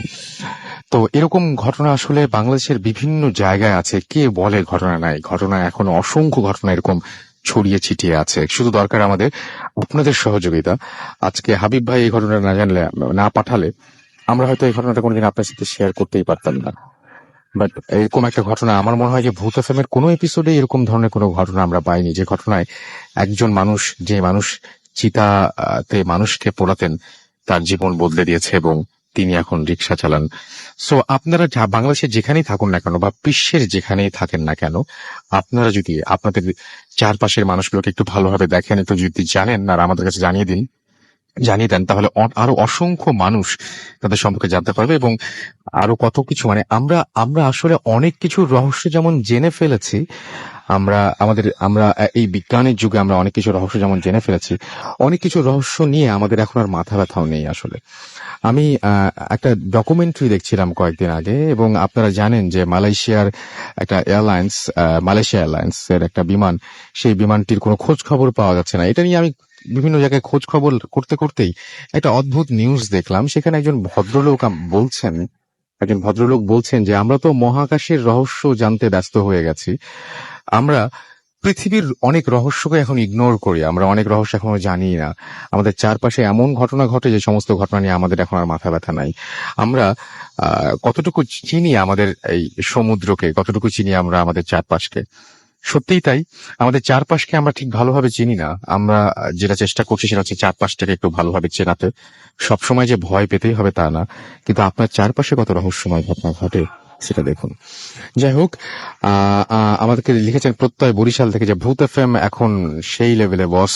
আমাদেরকে রবিউল লিখেছেন কুমিল্লা থেকে, নেভার স্টপ ভূত এফএম। আপনাদের সহযোগিতা দরকার ভাই, আপনারা যদি এরকম চারপাশের মানুষের যে ঘটনাগুলো সেই ঘটনাগুলিতে পাঠান, এরকম একজন তিতন দাসের ঘটনা যদি আপনারাও পাঠান যে আপনাদের চারপাশে এরকম কোনো মানুষ থেকে থাকে, তাহলে সেটা দেখেন মানে আপনাদেরই ভালো লাগছে। সাগর আমাদের গোবিন্দগঞ্জ থেকে এসএমএস করেছেন, এবং আমাদেরকে এসএমএস করেছেন রাফি, লাবণী, মেহেদি। আমাদের সিরাজগঞ্জের তারাস থেকে PM রাকিব এসএমএস করেছেন, এবং তিনি একা লাইট অফ করে ভূত এফএম শুনছেন। আমাদেরকে অ্যাঞ্জেল রাজশাহী থেকে এসএমএস করেছেন। আমাদেরকে এসএমএস করেছেন ফাহাদ খান বাড্ডা থেকে। এছাড়াও বিপুল আমাদের এসএমএস করেছেন, ভয়ে ঘামছেন তিনি তাই বলছেন। আমার কাছে এই জিনিসটা যে ভয়ের খুব সেটা মনে হয়নি, আমার কাছে মনে হচ্ছে জিনিসটা খুব অদ্ভুত, একটা মানুষের লাইফ চেঞ্জ করে দিয়েছে। ভয়টা কিন্তু শুধুমাত্র উনিই পেয়েছেন, উনি ওনার ভাষায় আমাদেরকে অনেকেই মানে বলতেন যে গ্রামের ঘটনা চাই, আমরা গ্রামের ঘটনা নিয়ে এসেছি। আমাদেরকে অনেকে বলেন যারা রাতের বেলায় কাজ করেন তাদের ঘটনা চাই, যারা বিভিন্ন পেশায় যুক্ত, যে সমস্ত পেশার সাথেই এই সমস্ত ঘটনা অহরহ ঘটার সুযোগ থাকে তাদেরকে চাই। আমরা কীর্তন দাসের মতো একজনকে নিয়ে এসেছি আপনাদের সামনে। সো সেটা অবশ্যই অন্য কারো হেল্পে। সো আমরা চেষ্টা করে যাচ্ছি এবং আশা করছি যে আপনারাও আমাদের সাথে থাকবেন।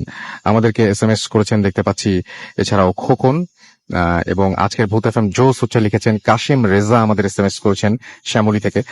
আমাদের এসএমএস করেছেন এছাড়াও দেখতে পাচ্ছি রাইম, আমাদের এসএমএস করেছেন রুবেল, সুমন সিলেটের জাফলং থেকে তারা এসএমএস করেছেন। জান্নাত রবিন আমাদের এসএমএস করেছেন আমাদের সাকিবুল, এসএমএস করেছেন ফাহাদ, এসএমএস করেছেন নীরব ঢাকা থেকে। সম্রাট আমাদের এসএমএস করেছেন জান্নাত রবিন। এছাড়াও এসএমএস করেছেন ইয়াসিন ফ্রম বরিশাল, পাপ্পু বরিশাল থেকে আমাদের এসএমএস করেছেন। নয়ন আমাদের মাইলস্টোন হোস্টেল উত্তরা থেকে এসএমএস করেছেন শান্ত ফতুল্লা থেকে। আমাদের মেহেদি এসএমএস করেছেন ডিএইচ শাকিল। এছাড়াও আমাদের এসএমএস করেছেন জান্নাত সহ আরো অনেকে। আপনি যদি এসএমএস করতে চান তাহলে মোবাইলের মেসেজ অপশনে গিয়ে টাইপ করুন ফুর্তি, FOORTI, ফুর্তি, স্পেস দিয়ে লিখুন আপনার নাম, স্পেস দিয়ে আপনার মেসেজ পাঠিয়ে দিন 9840 নম্বরে। আর যদি আমাদের ইমেইল পাঠাতে চান, যেটা আমাদের জন্য সবচাইতে বেশি জরুরি, কারণ কে জানে হয়তো আপনার কাছে এরকম দারুণ দারুণ সব ঘটনা আছে, এখনো পাঠাচ্ছেন না। এবং আমাদের ইমেল অ্যাড্রেস হচ্ছে bhutfm@radio50.fm, which is BHWTFM@radioFORTI.fm। আপনার নাম, ঠিকানা এবং ফোন নাম্বার সহ আপনার জীবনের বা আপনার চারপাশের মানুষের জীবনে ঘটে যাওয়া সবচাইতে ভয়ঙ্কর ঘটনাগুলো পাঠিয়ে দিন আমাদের কাছে। আমাদের ফেসবুক ফ্যান পেজ আছে, সেখানে আমাদের আজকের এই শোর ব্যাপারে কিছু লেখাও আছে, আপনারা সেখানে গিয়েও কমেন্ট করতে পারেন, লাইক দিতে পারেন। আমাদের সেই অ্যাড্রেসটি জানিয়ে দিচ্ছি www.facebook.com/radiofurti। আমাদের আজকের এই এপিসোডটির এত যে প্রশংসা পাচ্ছি, সেখানে হাবিব ভাই, বাবু ভাই এবং দিনার, এই তিনজনকে অবশ্যই ক্রেডিট দিতেই হবে। তারাই আসলে অনেক কষ্ট করে আমাদের সহযোগিতা করছেন, এবং আমাদের সহযোগিতা করার কারণে আমি যখন একা পারিনি, সম্মিলিতভাবে আমরা চেষ্টা করছি সবাই মিলে ভালো করে, এবং আপনাদের সহযোগিতাও চাই। আমি একটা এসএমএস মিস করেছি, এসএমএসটা পড়তেই হারিয়ে গেল। কোনো একজন লন্ডন থেকে এখন বাংলাদেশে এসেছেন, তিনি কিছু ঘটনা শেয়ার করতে চান। আমি বলবো যে আপনার ঘটনাগুলো জাস্ট আমাকে ইমেল করে দিন, সেই ঘটনাগুলো যদি সিলেক্টেড হয় ডেফিনেটলি আপনি খুব তাড়াতাড়ি চলে আসবেন স্টুডিওতে। আমরা চলে যাব এখন আরো একজন আমাদের অতিথির কাছে। অনন্ত আমাদের সঙ্গে রয়েছেন এবং তার জীবনের কিছু ঘটনা তিনি বলবেন। তিনিও আজকে কিন্তু যে সমস্ত ঘটনা নিয়ে আসছেন সেই সমস্ত ঘটনার সঙ্গে তার আবার মানে ঠিকানাও আছে? কারণ অনেক সময় আপনাদের অবিশ্বাসের কারণে সবচেয়ে বেশি কষ্ট পান ইনারাই, যারা অনেক কষ্ট করে ঘটনা বলতে আসেন এখানে, এবং ঘটনা বলার পরে যখন যে প্রাপ্তিটা হয় সেটা কিন্তু ভয়াবহ। যাই হোক, অনন্ত, আপনাকে আবারও ওয়েলকাম ব্যাক। আশা করছি যে আজকে আপনার ঘটনাগুলো সবার অনেক ভালো লাগবে। আমরা শুরু করি আপনার ঘটনা। থ্যাংক ইউ রাসেল ভাই। শুরুতে ভূতের ম্যামের সব দর্শকদেরকে আমার শুভেচ্ছা জানাচ্ছি। এখন আমি যে ঘটনাটা শেয়ার করবো সেটা আমাকে জানিয়েছে মহিউদ্দিন ভাই, আমার মেজো ভাইয়ের ফ্রেন্ড। তো ঘটনাটি 2004 সালে তার সাথে ঘটেছিল। তো এই ঘটনার কেন্দ্রস্থল হচ্ছে ঢাকার কেরানীগঞ্জের কালীগঞ্জের কবরস্থান। যারা সেখানকার বাসিন্দা তারা সকলেই চিনে জায়গাটা। তো সেই কবরস্থানের পূর্ব দিকে একটি বাড়ি আছে। সেই বাড়িটার 3 তলা। তিনি তখন সেই বাসায় 3 তলায় রুম ভাড়া নেন এবং তিনি তখন সদ্য বিবাহ করেছেন। তো তিনি বাড়িতে ওঠার ঠিক যেদিন উঠে সেদিন রাতে তিনি একটা অদ্ভুত স্বপ্ন দেখেন। তিনি দেখেন যে তিনি যেখানে ঘুমিয়ে আছেন বিছানায়, তার মাথার নিচে বালিশ নেই, জাস্ট 2টো পা, কুচকুচে কালো 2টো পা। তো এটা দেখার পর তিনি বেশ ভয় পান এবং সাথে সাথে তিনি চোখ মেলে তাকান, এবং তিনি চোখ মেলে তাকিয়ে যেটা দেখেন যে একটা কালো বৃত্তের মতো ঘর থেকে বের হয়ে বারান্দা দিয়ে সোজা কবরস্থান দিয়ে চলে গেল। তো বিষয়টাকে তিনি ততটা গুরুত্ব না দিয়ে ভাবলেন যে বোধহয় স্বপ্ন দেখেছে। তো পরদিন ঠিক একই অবস্থা, তিনি ঠিক সেম স্বপ্নটা দেখলেন যে তিনি যে বিছানায় শুয়ে আছে তার মাথার নিচে কোনো বালিশ নেই, জাস্ট 2টো কুচকুচে কালো 2টো পা। তো এটা দেখার পর তিনি মাথার নিচে? মাথার নিচে। ওরে বাবা! তো তিনি আচ্ছা। তখন সাথে সাথে জেগে ওঠেন, এবং জেগে উঠে তিনি আরেকটা জিনিস দেখে ধাক্কা খান। সেটা হচ্ছে তার ওয়াইফ তার দিকে খুব বড় বড় চোখ করে তাকিয়ে আছে। তার পাশেই শোয়া তার ওয়াইফ তার দিকে খুব বড় বড় চোখ করে তাকিয়ে আছে। তো এটা দেখার পর সে বলল যে, কেউ তুমি ওদিকে এভাবে তাকিয়ে আছো কেন? তো তার ওয়াইফ তার কোনো উত্তর না দিয়ে সে চোখ বন্ধ করে আবার ঘুমিয়েছেন। তো পরদিন সকাল থেকে তার ওয়াইফ খুব অসুস্থ হয়ে পড়েন। তিনি রক্তবমি শুরু করেন, খিঁচুনি শুরু হয় তার। তো তাকে মিটফোর্ড হসপিটালে ভর্তি করা হয়। তো তিনি সেই হসপিটালে 2-3 দিন থাকেন। তো খবর পেয়ে আত্মীয় স্বজন যারা ছিলেন তারা আসেন। তো এসে বলেন যে, তুমি তো 2-3 দিন এখানে আছো, তুমি বরং বাড়ি থেকে একটু রেস্ট নাও। তো সে সেদিন সবাইকে সেখানে দিয়ে বাড়িতে চলে আসে, এবং বাড়িতে এসে তিনি ঘুমিয়ে পড়েন। একটা সময় তার মনে হচ্ছিল যে তার নিঃশ্বাস বন্ধ হয়ে যাচ্ছে। তিনি চোখ মেলে তাকে দেখেন যে সে নিজেই তার গলা চাপ দিয়ে ধরে রাখছে 2 হাত দিয়ে। নিজের গলা, হ্যাঁ, নিজের গলা ধরে রাখছে। তো এটা দেখে তিনি ভাবতেছেন যে আমি এটা কি করতেছি, নিজের গলা চাপ দিয়ে ধরে রাখছি। তো সে উঠে তিনি ওয়াশরুমে যাওয়ার প্রয়োজন বোধ করেন। তো তিনি ওয়াশরুমে ঘুম ঘুম চোখে তিনি ওয়াশরুমের দিকে যাচ্ছেন। হঠাৎ তার মনে হলো কেউ তাকে পাস করে চলে গেল, একটা মানুষের মতো কেউ তাকে পাস করে চলে গেল। সে সাথে সাথে আশেপাশে তাকায়, দেখে যে কেউ কোথাও নেই, কিছু নেই। তো তিনি ওয়াশরুমে যান, ফ্রেশ হয়ে রাসেল ভাই তিনি যখন ব্যাক করে সে তার বেডের দিকে তাকান, সে দেখে যে মশারির ভিতরে জাস্ট সেই 2টো পা যেটা তিনি এতদিন স্বপ্ন দেখেছেন, সেই 2টো পা স্টিল তার সামনে বিছানার উপরে।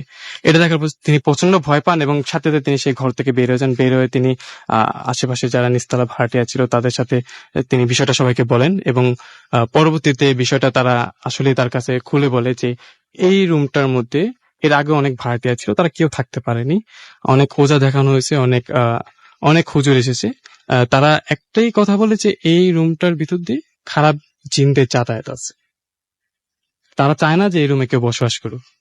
তো রাসেল ভাই এর পরবর্তীতে তিনি সে বাসাটা চেঞ্জ করে ফেলেন, এবং তার ওয়াইফও সুস্থ হয়ে ওঠে। এরপর তার এরকম কোনো ঘটনা ঘটেনি। ওকে, আমরা পরবর্তী ঘটনায় যাব দিনারের কাছে, এবং তার আগে আমি দেখতে পাচ্ছি যে অনেক SMS এসছে। আসলে SMS পড়বো না, ঘটনায় যাবো, আমি ঠিক বুঝতে পারছি না। আমাদেরকে অনেকেই SMS করে ব্যাকগ্রাউন্ড মিউজিকের প্রশংসা করছেন। আমরা আজ আশা করবো যে আরো ভালো কিছু আপনাদের উপহার দিতে পারবো ধীরে ধীরে। বাবলা আমাদের চট্টগ্রাম থেকে লিখেছেন যে স্টোরিগুলো খুব ভালো লাগছে। আমার তো মায়া লাগছে, আহারে স্টোরিগুলো সব শেষ হয়ে যাচ্ছে। মানে আমি একটু আগে এই বিশেষ করে কীর্তন দাসের স্টোরিটা প্লে করার আগে আমি মাসুমকে বলছিলাম যে আচ্ছা নেক্সট দিন প্লে করি, এটা মানে শেষ হয়ে গেল। তো জানি না, এখন আপনাদের উপর নির্ভর করতে হচ্ছে, এবং আশা করছি যে আপনারা পরবর্তীতে এর চাইতেও ফাটাফাটি কোনো ঘটনা, আসলে একটা লেভেলে চলে যাওয়ার পরে আর একটা জায়গায় যেতে হলে তখন আমাদের কষ্টটা আরো অনেক বেশি বেড়ে যায়, এবং কতটা কষ্ট করতে হয় সেটা আমরা খুব ভালো জানি। আমাদেরকে সুস্মিতা বণিক SMS করেছেন এবং তিনি ভূত FM অনেক পছন্দ করেন সেটা জানি। সেই চট্টগ্রাম থেকে মুক্ত স্বাধীন সিলেট থেকে আমাদের SMS করেছেন তানভীর পাভেল।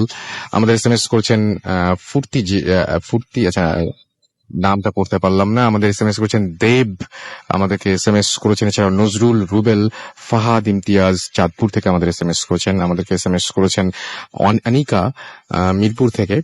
হারুন আমাদের কুতুবপুর থেকে SMS করেছেন আমাদের, আচ্ছা তিনি ডিউটি করছেন এবং ভূত FM শুনছেন। মোহনা আমাদের SMS করেছেন লালবাগ থেকে।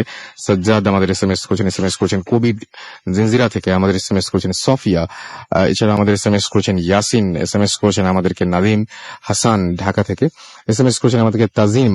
এছাড়াও আমাদের SMS করেছেন প্রিন্স, ব্যাকগ্রাউন্ড মিউজিকটা অসাম, থ্যাঙ্কস মাসুম ভাই। শামীম আমাদের SMS করেছেন আমাদেরকে অনেকেই। মাসুম আবার জবাব দিল কিন্তু আপনাকে, ওকে ফাইন। আমার আসলে মনটা খুব ভালো, আপনারা সবাই খুশি হচ্ছেন এবং ঘটনাগুলো ভালো লাগছে আপনাদের কাছে, এই জন্যই ভালো লাগছে। আচ্ছা, আমরা সরাসরি এখন যেটা করব সেটা হচ্ছে যে দিনারের ঘটনায় যাব। দিনার, আপনার ঘটনাটা আমরা শুনি। কোথাকার ঘটনা একটু প্লিজ উল্লেখ করে দিবেন শুরুতেই, যাতে মানুষের যদি খোঁজ নেওয়ার ইচ্ছা থাকে তাহলে। জি। আসসালামু আলাইকুম লিসেনার্স, আমি দিনার, আমি এসেছি লালবাগ থেকে। ধন্যবাদ রাসেল ভাই আপনাকে। আমি এখন যে ঘটনাটি শেয়ার করছি এটা আমাকে বলেছে যে আমার এক ছোট ভাই, তার নাম হচ্ছে শামীম, সে ঢাকা কলেজে পড়াশোনা করছে। তো এটা হচ্ছে গোপালগঞ্জ জেলার মুকসেদপুর গয়লাকান্দি নামক এক জায়গায়, এবং এই ঘটনাটি হচ্ছে সেখানকার একটি জুট মিলকে নিয়ে। তো আমি সরাসরি ঘটনায় চলে যাই। তো শামীম আমাকে যেভাবে বলে আমি ঠিক সেভাবেই বলছি। তো তাদের বাসাটার ওইদিকে আপনার একটা ধান ভাঙার মেশিন ছিল এবং এক কারখানার মতো ছিল, সেখানে ধান ভাঙা হতো, এবং তার পাশেই ছিল একটা জোড়া তাল গাছ। তো গ্রামে অনেকে বলে দুইটা তাল গাছ পাশাপাশি থাকলে তারা বলে যে জোড়া তাল গাছ। তো সেই জোড়া তাল গাছের পাশে ছিল একটা বেতের ঝোড়। তো সেই জায়গাটা নিয়ে এলাকা যারা স্থানীয় ছিল তাদের মুখে বিভিন্ন প্যারানর্মাল ঘটনা ছিল সবার মুখে, এবং অনেকে বলতো যে সেই জায়গাটা খারাপ। তো একদিন এমন হয় যে তাদের এলাকায় একজন লোক চিন্তা করে যে উনি এখানে একটা জুট মিল করবেন। তো জুট মিলটা করবেন উনি প্ল্যান করেন। তো উনি সেই প্ল্যান অনুযায়ী সে ধান ভাঙার কারখানাটার পাশেই উনি জুট মিল করার জন্য ওনার যেসব যন্ত্রপাতি যা যা দরকার উনি সবকিছু নিয়ে আসেন এবং কাজ শুরু করেন। তো একটা অংশের কাজ শেষ হওয়ার পর শামীমের যে মামাতো ভাইরা ছিল, বড় মামাতো ভাই, ওরা সেখানে গিয়ে আড্ডা দিত রাতের বেলা। তো একটা দিন তারা আড্ডা দিতেছিল শামীমের মামাতো ভাই এবং তার এক ফ্রেন্ড। তো তারা লক্ষ্য করলেন যে খুব বিকৃত ফেসের একটা লোক এই বেতের ঝোরে একটা পা দিয়ে দাঁড়িয়ে আছে এবং আরেকটা পা সে জোড়া তাল গাছের উপর। তো এটা দেখার পর শামীমের যে মামাতো ভাই আর তার ফ্রেন্ড ছিল তারা সেখান থেকে চলে যায়। মানে তারা চলে গিয়ে সবাইকে বলে যে আমরা এরকম দেখছি। তো তারপরও সে জায়গার কাজ আর স্টপ হয়নি, যেহেতু এক অংশে কাজ হয়ে গেছে। তো বাকি অংশে যে কারখানাটা যে বানানো হবে, তো সেই অংশটার মধ্যে পরে হচ্ছে যে সে যে জোড়া তাল গাছটা ছিল সেই জায়গাটা। তো ওনার তার প্ল্যান অনুযায়ী সে ওই জোড়া তাল গাছ দুটো কেটে ফেলে, এবং উনি কাটার আগে এলাকাবাসী অনেকে বলছিল যে এটা না কাটার জন্য নিষেধ করছিল থাকে, যে সমস্যা হতে পারে পরবর্তীতে। বাট উনি কারো কথা না শুনে উনি গাছ দুটো কেটে ফেলেন। তো কেটে ফেলে সেখানে উনি একটা জুট মিল করেন পুরোপুরি। তো জুট মিলটার নাম আমি বলছি, সেটা হচ্ছে ফেরদৌস জুট মিল। নামটা বললে কোনো সমস্যা? জি না, কোনো সমস্যা নেই। ইভেন মানে এটা পরবর্তীতে লিসেনারদের হয়তো সুবিধা হতে পারে। আচ্ছা, ওকে। তো কারখানা যখন চালু হয়ে যায় জুট মিলটা, তো সেখানে বেসিক্যালি সুতো বানানো হতো। তো কারখানাটায় 2 শিফটে কাজ হতো, সকালে এবং রাতে। তো যে আমাকে ঘটনা বলছে তার আপন চাচাই সে কারখানার ইনচার্জ ছিল। তো উনি মেনটেন করতেন সবকিছু, কোনো পেশেন্টের যে কোনো প্রবলেম হয়েছে কিনা, প্লাস আদার কারো কোনো সমস্যা হয়েছে কিনা। তো একদিন এমন হয় যে যেখানে ওই জোড়া তাল গাছ দুটো ছিল সে জায়গাটা একটা মেশিন বসানো ছিল, এবং সেই মেশিনটার ভিতরে প্রায় 2 কি 3 টনের মতো মানে ওজনের একটা বেয়ারিং এর চাকা ছিল সেটার ভিতরে। তো ওইটাকে ইউজ করা হতো ওই মেশিনটার মধ্যে। তো অনেক সময় হয়েছে কি যে ওই মেশিনটা সুতো আটকে যেত। তো সুতো যেহেতু খুবই হালকা একটা জিনিস, সেটা টান দিয়ে তারা বের করে নিত। তো ফার্স্ট যেদিন ঘটনাটা হয় সেদিন একটা কর্মচারী সেখানে কাজ করতেছিল, সে একটা সুতো ধরে টান দেয় এবং তার সাথে আরো অনেক কর্মচারীরা সবাই দাঁড়ায় কাজ করতো। তো তারা লক্ষ্য করলো যে সুতাটার সঙ্গে তার হাতটা রাসেল ভাই সে মেশিনের ভিতরে চলে যায়, এবং এটা খুব একটা উইয়ার্ড ব্যাপার ছিল। এবং এটা সবাই যখন দেখে সবাই খুব ঠান্ডা হয়ে যায় যে এটা ফুলি ইম্পসিবল একটা ম্যাটার, যে একটা সুতার পক্ষে কখনো একটা হাতকে টেনে নেওয়া সম্ভব না। তো এটা ঘটার পর সেদিনই ওই লোক সেখান থেকে কাজ ছেড়ে দেয়, এবং তার আশেপাশে যারা দেখছে এই ব্যাপারটা তারাও সেখান থেকে কাজ ছেড়ে দেয়। তো এরকম মানে নিত্য নৈমিত একটা ব্যাপার হয়ে দাঁড়ালো যে ওই মেশিনটা স্পেসিফিক ওই মেশিনটার মধ্যে যেখানটায় জোড়া তাল গাছ ছিল, এটা আমাকে শামীমের চাচা বলছে, যে উনি পুরোটা বুঝতে পারছেন যে ওইখানটাই ওই মেশিনটা বসানো ছিল, যেহেতু উনি ওই জায়গার স্থানীয় ছিলেন, উনি জানতেন। তো এরপর এমন হয় যে তারা কয়েক উইকস পর যে অন্যজনদের যে সেই মেশিনটার কাজ বুঝিয়ে দেওয়া হয়, তাদেরও একই রকম, তারা সবাই একই রকম সেম ওয়েতে ইনজোর্ড হতে শুরু করলো। তো একটা সময় এমন হয় যে কেউ আর কাজ করতে চাচ্ছে না সেই জায়গাটায়, এমনকি সেই জায়গাটা তো দূরের কথা, ওই কারখানায় কেউ কাজ করতে চাচ্ছে না। তো এর মাঝখানে একটা ঘটনা হয় যে আমি যেটা বললাম যে 2 শিফটে কাজ হতো। তো একটা সময় এই শামীমের যে চাচা ছিলেন, উনি ফ্রাইডে ছিল সেদিন, তো সেদিন স্পেসিফিক ওই জোড়া তাল গাছের উপর যে মেশিনটা বসানো ছিল সেটা অফ ছিল, সে জায়গার লোক ছিল না। তো উনি ভিতরেই ছিলেন, উনি অন্য কাজ করতেছিলেন। তো উনি রাতে একটা পর্যায়ে সেখানটা যান। তো সেখানটা গিয়ে উনি একটু দূরেই ছিলেন। তো উনি দেখলেন যে ওনাদের ওই মেশিনটার মধ্যে মানে যখন কোনো বিয়ারিং এর চাকায় কোনো প্রবলেম হইলে সেটা ভিতরে ঢুকার একটা সিস্টেম ছিল, উপর দিয়ে একটা ঢাকনার মতো ছিল। তো উনি দূরে দাঁড়িয়ে লক্ষ্য করলেন যে ভিতর থেকে একটা লোক বের হচ্ছে। তো উনি ফার্স্টে ভাবছেন হয়তোবা কেউ টেকনিক্যালি কোনো সমস্যা দূর করার জন্য সেটা ভিতরে ঢুকছে, হয়তোবা কারখানার কেউ হবে। তো আসলে উনি জাস্ট এটা ভাবতে ভাবতে উনি একটু সামনের দিকে আগান। তো উনি সামনের দিকে এগিয়ে যেটা দেখলেন সেটা হচ্ছে যে উনি ভিতর থেকে একটা মানুষকে বেরোতে দেখলেন, কিন্তু তার মানে বুকের উপর কোনো অংশ ছিল না। এটা উনি বলেন যে বুকের উপরে কোনো মাথা বা গলা এরকম কোনো অংশই ছিল না, ইভেন তার চোখ দুটো তার বুকে ছিল। তো এটা দেখার পর উনি সঙ্গে সঙ্গে সেখান থেকে ভয়ে দৌড় দিয়ে দারোয়ানের কাছে চলে আসে, আর কাউরে কিছু বলে না। তো উনি সেখানে সেন্সলেস হয়ে যান। তো উনি তারপর ওই ঘটনার পর উনিও সেখান থেকে কাজ ছেড়ে দেন। উনি মোটামুটি অনেকদিন ছিল। তো তারপর যেটা হয় তার মাঝামাঝি থেকেই যে রাতের বেলা ওই দারোয়ান যেটা বলে যে সেটা হচ্ছে যে ওই জায়গার স্পেসিফিক ওই মেশিনটাই, জোড়াতাল গাছের জায়গায় যে মেশিনটা বসানো ছিল স্পেসিফিক ওই মেশিনটাই অটোমেটিক চলতো। এবং এটা খুবই ইম্পসিবল একটা ব্যাপার যে ওই মেশিনটা চালু হইতো মোটামুটি 15-20 মিনিট সময় নিত, এবং অফ করার পর সুইচ অফ করার পর 15-20 মিনিট সময় লাগতো তার অফ হইতে ফুললি। কিন্তু ওই দারোয়ান যেটা বলে যে বাইরে থেকে উনি শব্দ পেতেন, ইভেন ভিতরে যারা ছিল রাসেল ভাই, যে ভিতরে যারা কাজ করতো তারাও অনেকবার অনেকে দেখছে যে অটোমেটিক সেই মেশিনে কেউ নাই, বাট সেই মেশিন চলতেছে। তো একটা সময় হয় কি যে এই ভয়ের কারণে অনেকে সেখান থেকে কাজ ছেড়ে দেয়। তো এর মাঝখানে এই কারখানাটার ওনারশিপ চেঞ্জ হয়, অনেকগুলো হাত চেঞ্জ হয়, বাট ফেরদৌস জুট মিল নামটা এখনো আছে। তো লাস্ট 2 কি 3 বছর আগে সেই কারখানাটা বন্ধ হয়ে যায়, কিন্তু সেখানে স্টিল দারোয়ান আছে।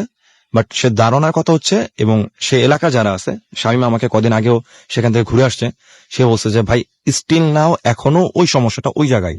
তো ওর থেকে যখন আমি এটা শুনি তখন আমি ওকে জিজ্ঞেস করলাম যে কারখানার নাম বলে তো কোনো সমস্যা নাই।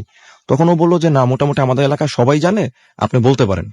আর রাসেল ভাই আমি এর সাথে একটু অ্যাড করতে চাই, সেটা হচ্ছে যেটা আমি আপনাকে বাইরে বলতেছিলাম যে আমাদের লালবাগের একটা জায়গা আছে, সেখানে হচ্ছে শহীদনগর নামের একটা জায়গা, সেখানেও সেম একটা কারখানা ভাই, সেটা হচ্ছে জুতোর কারখানা। সেখানেও একটা মেশিন অটোমেটিক রান করে, এবং যেটাতে কেউ কোনো অপারেট ছাড়াই সেটা অটোমেটিক অপারেট হতে থাকে। এবং সেটার যে ওনার, আমি নাম বলতে চাচ্ছি না তার, আমি নামটা মানে আপনি যখন বলছিলেন তখন ওই এলাকার আরেকজন জি ফট জি করে জি নামটা জি বলে দিলেন, আমি জি জি আমি জি। ছিলাম সেই সময়। এবং ওইটা শহীদনগরের মানে সবাই মোটামুটি যারা যারা স্থানীয় আছেন, তো আমাকে এই ঘটনাটা বলছেন ওই কারখানার পাশেই একজন ভাড়া থাকেন ভদ্রলোক, উনি ওই কারখানায় কাজ করতেন। তো উনি যেটা বলেন যে দিনার ভাই এমন হয়েছে যে অটোমেটিক মেশিন চলতেছে, এবং ওইখানেও রাসেল ভাই অনেকে অস্বাভাবিকভাবে ইনজুর্ড হয়েছে। এবং ওই কারখানার যে ওনার, উনি এই প্রবলেমটা দূর করার জন্য উনি প্রায় অনেক ওঝা টোঝা আনতেন। তো উনি অনেকের কাছে গেছেন।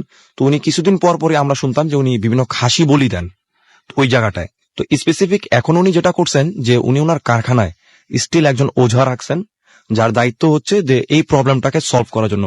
বাট উনিও এই গোপালগঞ্জের যে ঘটনাটা আমি বললাম ফেরদৌস জুট মিলার মতো আমাদের শহীদনগরের, উনিও সেম প্রবলেমই ফেস করতেছেন, বাট এটার কোনো সাইন্টিফিক কোনো ব্যাখ্যা নেই। আপনারা লিসেনাররা যারা আছে শুনতেছে, তারা যদি ইচ্ছা করে ঢাকার মধ্যে যারা আছে তারা শহীদনগরে গিয়েও এক্সপিরিয়েন্স করতে পারে, অথবা গোপালগঞ্জের দিকে যারা আছে তারাও সেখানে গিয়ে এক্সপিরিয়েন্স করতে পারে। আমি তো ঠিকানা বলে দিয়েছি। আপনাকে অনেক ধন্যবাদ আপনার ঘটনার জন্য। আমরা আমাদের পরবর্তী ঘটনায় যাব, তবে তার আগে কিছু এসএমএস এবং একটা বিরতি আমাদেরকে দিতে পাচ্ছি। ইমারুল খিলগাঁও থেকে এসএমএস করেছেন আমাদেরকে নিতু এবং মারজান অর্পি পটুয়াখালী থেকে, এবং আজকে অনেক বেশি ভয়ের গল্প এক্সপেক্ট করছিলাম এটা বলছেন তিনি। ভালো লেগেছে কিনা এটা আমাকে একটু প্লিজ বলবেন। আমাদেরকে সাথী এসএমএস করেছেন গাজীপুর থেকে, আজকের স্টোরিগুলো চরম হচ্ছে তার মতে। ইনামুল হক আমাদের এসএমএস করেছেন আমাদেরকে প্রণয় সুমন। এছাড়া আমাদের এসএমএস করেছেন দেখতে পাচ্ছি রিচি। এবং তার কাছে অনেক ভয় লাগছে। আমাদেরকে ফাতিমা মোহাম্মদপুর থেকে এসএমএস করেছেন, আজকে প্রথম শুনছেন তিনি, খুব ভালো লাগছে, বিশেষ করে কীর্তন দাসের ঘটনাটি। আমাদেরকে নাদিয়াতুল হক এসএমএস করেছেন। আচ্ছা ফাতিমা, আপনাকে জানাচ্ছি স্বাগতম, ওয়েলকাম টু ভূত এফএম, এবং আশা করছি এখন থেকে রেগুলার আপনাকে পেয়ে যাব। আমাদেরকে আরিয়ান এসএমএস করেছেন আমাদেরকে প্রমি, এছাড়াও শাহেদ আমাদের চিরাং থেকে এসএমএস করেছেন আমাদেরকে সাজ্জাদ। রোমান্টিক ভূত আমাদের এসএমএস করেছেন নারায়ণগঞ্জ থেকে। আমাদেরকে এসএমএস করেছেন নয়ন যশোর থেকে। এছাড়াও আমাদেরকে এসএমএস করেছেন অরণি পাবনা থেকে। আমাদেরকে নাদিম এবং আরিফ এসএমএস করেছেন আমাদেরকে সাইফুল ডেমরা থেকে। আমাদেরকে রাজীব এসএমএস করেছেন ফুর্তি থেকে, ফুর্তি স্পেস, আচ্ছা না, স্পেসটা কিন্তু লিখতে হবে না, জাস্ট স্পেস দিয়ে গেলেই হবে। আমাদেরকে এসএমএস করেছেন দ্য ফ্র্যাকচার রাজশাহী থেকে। আমাদেরকে এসএমএস করেছেন ত্রিনা, অনেকদিন পর ভূত এফএম শুনছেন তিনি, চট্টগ্রাম ইউনিভার্সিটি থেকে। তারা সবাই মিলে শুনছেন। এসএমএসটা প্লিজ পড়বেন বলে দিয়েছেন, আমি এসএমএস পড়ে ফেলেছি। সাগর আমাদেরকে গোবিন্দগঞ্জ থেকে এসএমএস করেছেন। সবুজ আমাদের এসএমএস করেছেন তিনি, এবং আজকে তার বিয়ে হয়েছে এবং তিনি এবং তার ওয়াইফ আজকে দুইজন এই রাত জেগে ভূত এফএম শুনছেন। আপনাদের বিবাহিত জীবনের অনেক অনেক অনেক অনেক শুভেচ্ছা, এবং আপনারা আপনাদের এই স্পেশাল একটা রাত, সেই রাতটার সাথে স্পেশাল আমাদের এই প্রোগ্রামটা, মানে আপনাদের সব অনুভূতির সাথে ভয় লাগার অনুভূতির যে সংযোজন করেছেন, সেজন্য অনেক বেশি ধন্যবাদ আপনাদেরকে। সিদ্দিক আমাদের এসএমএস করেছেন আমাদেরকে আকাশ লালবাগ থেকে। আমাদেরকে এসএমএস করেছেন দেখতে পাচ্ছি সবুজ। প্রিন্স আমাদের এসএমএস করেছেন, তিনি এবং তার ওয়াইফ সোনিয়া একসাথে শুনছেন। আমাদেরকে এসএমএস করেছেন মিজান এবং আরিফ। আমাদের এসএমএস করেছেন রাজীব। এসএমএস করেছেন আমাদেরকে বাবু যশোর থেকে। সাগর গোবিন্দগঞ্জ থেকে, আচ্ছা সাগর গোবিন্দগঞ্জ থেকে এসএমএস করেছেন আমাদেরকে রনি। এছাড়াও এসএমএস করেছেন মুশফিক, সালেহিন এসএমএস করেছেন আমাদেরকে, আরো অনেকেই। আপনি যদি এসএমএস করতে চান তাহলে মোবাইলের মেসেজ অপশনে গিয়ে টাইপ করুন ফুর্তি, FOORTI ফুর্তি, স্পেস দিয়ে লিখুন আপনার নাম, স্পেস দিয়ে আপনার মেসেজ পাঠিয়ে দিন 9840 নাম্বারে। আর আমি একটা এসএমএস পড়ছিলাম কিন্তু মিস করে গেলাম। লালবাগে একজন থাকেন, তিনি এই ঘটনাটা সম্পর্কে অবশ্য জানেন না, তো আমরা তো অ্যাড্রেস দিয়েই দিলাম। শহীদবাগ না, শহীদনগর, আচ্ছা শহীদনগরে গেলে তিনি, আপনি এলাকাবাসীর কাছ থেকে অবশ্যই খোঁজ খবর নিয়ে জেনে ফেলতে পারেন। আমাদেরকে ডিকে প্রীতম এসএমএস করছেন, মিউজিকটা ভয়ঙ্কর লাগছে। হ্যাঁ, মিউজিক তো ভয়ঙ্কর লাগছে, সেই সাথে যদি আরো বেশি ভয়ঙ্কর লাগবে যদি আপনি মাঝে মাঝে আজকে রাতের বেলায় একটু নিজের বালিশটা চেক করেন। বালিশের জায়গায় হঠাৎ করে যদি দেখেন যে একজোড়া কাটা পা মাথায় নিচে বালিশের জায়গায়, তাহলে কিন্তু খুব অদ্ভুত লাগার কথা যে বালিশের জায়গায় বালিশ থাকবে, কাটা পা না। কিন্তু আজকের পর থেকে আপনার রাতের বেলাগুলো অন্যরকম হয়ে যেতে পারে। যাই হোক, আমরা চলে যাচ্ছি আবারও অনন্তর কাছে, এবং তার আগে আমাদের একটা বিরতি নিতে হবে, এবং বিরতির পরে আমরা ফিরে আসবো অনন্তর কাছে। সো আমাদের সঙ্গে তখন কোথাও যাবেন না। স্টে টিউন টু রেডিও ফুর্তি এন্ড ডোন্ট স্টপ দ্য ফুর্তি with Gramophone.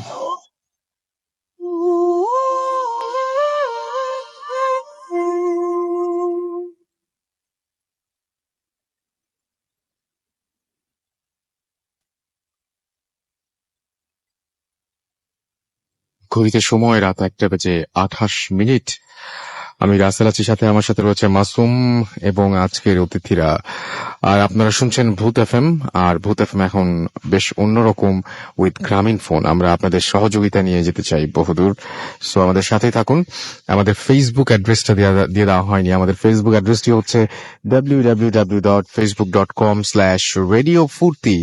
এখানে গিয়ে আপনি ভূত এফএম এর যে পোস্টটা রয়েছে, সেই পোস্টে কিন্তু আপনি কমেন্ট করতে পারেন, এবং আপনার যে চাহিদার কথা, আপনার কি ধরনের এক্সপেক্ট করছেন ভূত এফএম এর কাছ থেকে, আর কি কি এক্সপেক্ট করছেন, সেটা অবশ্যই আমাদের জানাতে পারেন। আমরা সেটা করবো। আমরা কিন্তু আপনাদের এটাও বলেছি যে আপনাদের এলাকায় গিয়ে আমরা সরাসরি ঘটনা শুনে আসবো, নিয়ে আসবো সঙ্গে করে।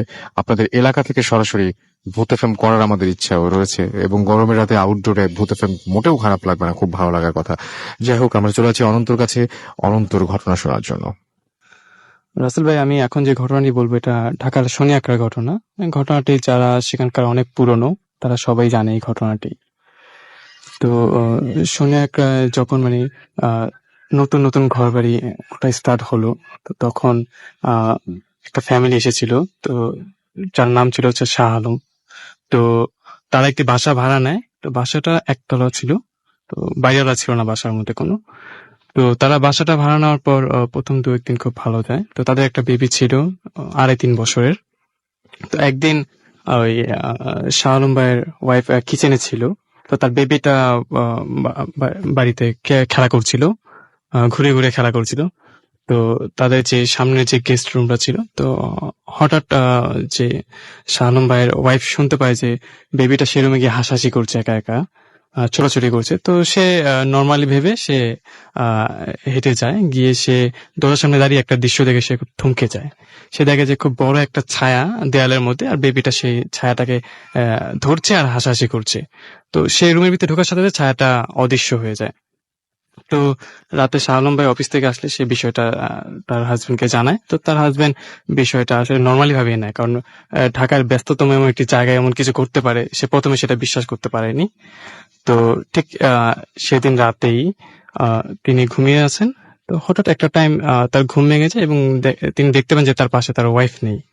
তো তার ঘরের দরজা খুললে রাসেলের সামনে যে গেস্ট রুমের দরজাটা, ঘরটা, সেটা পুরো দেখা যায়। তো তার দরজাটা হালকা ভেজানো ছিল, তাই তিনি ঠিক সেই যে গ্যাপটা ছিল সেখান থেকে তিনি দেখলেন যে গেস্ট রুমে খাটের উপরে একজন মহিলা বসে আছে, মানে তার পেছন দিকটা দেখা যাচ্ছে। তার চুলগুলো অনেক বড় এবং সে চুলগুলো খাট থেকে একবার মেঝেতে এসে পড়েছে।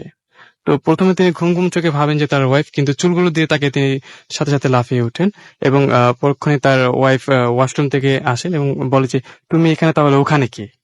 তো বলো যে আমি তো ওয়াশরুমে গিয়েছিলাম। তো সাথে সাথে তারা দুজন ওই পাশের রুমে গেস্ট রুমে যেয়ে দেখছে কেউ নাই সেখানে। তো পুরো বাড়ি খোঁজাখুঁজি করে, কোথাও কেউ নাই। তো বিষয়টা তাকে খুব ভাবিয়ে তোলে। তো পরদিন তিনি বাড়িওয়ালার সাথে আলাপ করেন। তো বাড়িওয়ালা বলে যে আসলে এরকম কিছু আমি জানি না, আপনারা কোন একটা হুজুরকে জিজ্ঞেস করেন। তো তারা সেখানকার একজন হুজুর সে বাড়িতে নেন। তো হুজুর পুরো বাড়ি ঘুরে এবং ঘুরে দেখে বলেন যে আসলে এই বাড়িতে একজন জিন আছে, কিন্তু তিনি কারো ক্ষতি করবে না। তো তারপরও শাহ আলম ভাই আর কোনো রিস্ক নিতে চাননি, তিনি সেই বাসাটা ছেড়ে দেন। তো আসলে এরপরে এই বাসাতে টুকটাক অনেক রকম সমস্যা ঘটেছে। তো এরপর আর সে বাসাটা ভাড়া হয়নি, খালিই ছিল। তো আসলে এটাই ছিল ঘটনা। এটা ছিল আপনার ঘটনা। আমরা এখন আবারও দিনারের কাছে যাচ্ছি, না দিনারের কাছে যাচ্ছি তার ঘটনা শোনার জন্য। এবং আপনারাও আমাদের SMS করতে ভুলবেন না। আমাদের SMS যদি করতে চান তাহলে মোবাইলের মেসেজ অপশনে গিয়ে টাইপ করুন ফুর্তি, FORTI ফুর্তি, স্পেস দিয়ে লিখুন আপনার নাম, স্পেস দিয়ে আপনার মেসেজ পাঠিয়ে দিন 9840 নাম্বারে। আমরা এখন চলে যাচ্ছি দিনারের কাছে তার পরবর্তী ঘটনা শোনার জন্য। ধন্যবাদ রাসেল ভাই আপনাকে আবারও। আমি এখন যে ঘটনাটি শেয়ার করছি এটা আমাকে বলেছে আমাদের এলাকার এক ছোট ভাই, তার নাম হচ্ছে সানু। আমি তার এর আগে এসে তার একটা ঘটনা বলছিলাম বরিশালের। তো সে একজন পেশায় তাবিজ বিক্রি করে। তো এটা সে তার ওস্তাদের মুখ থেকে শুনছে। তো ঘটনা হচ্ছে সিলেট জেলার শায়েস্তাগঞ্জ নামক জায়গায়। তো যেখানে ওই জায়গাটা ওনার ওস্তাদের বাসা। তো ওই ওস্তাদের সাথে কাজ করার আগের একটা ঘটনা। তখন ওই ওস্তাদের অ্যাসিস্ট্যান্ট হিসেবে আরেকজন ছিল, তখন ও ওনার সাথে কাজ করে না। তো একদিন উনি উনার বাসা থেকে শায়েস্তাগঞ্জ থেকে উনি মুফতিবাজার নামক একটি জায়গায় যান, যেখানে গিয়ে উনি তাবিজের পসরা নিয়ে বসেন বিক্রি করার জন্য।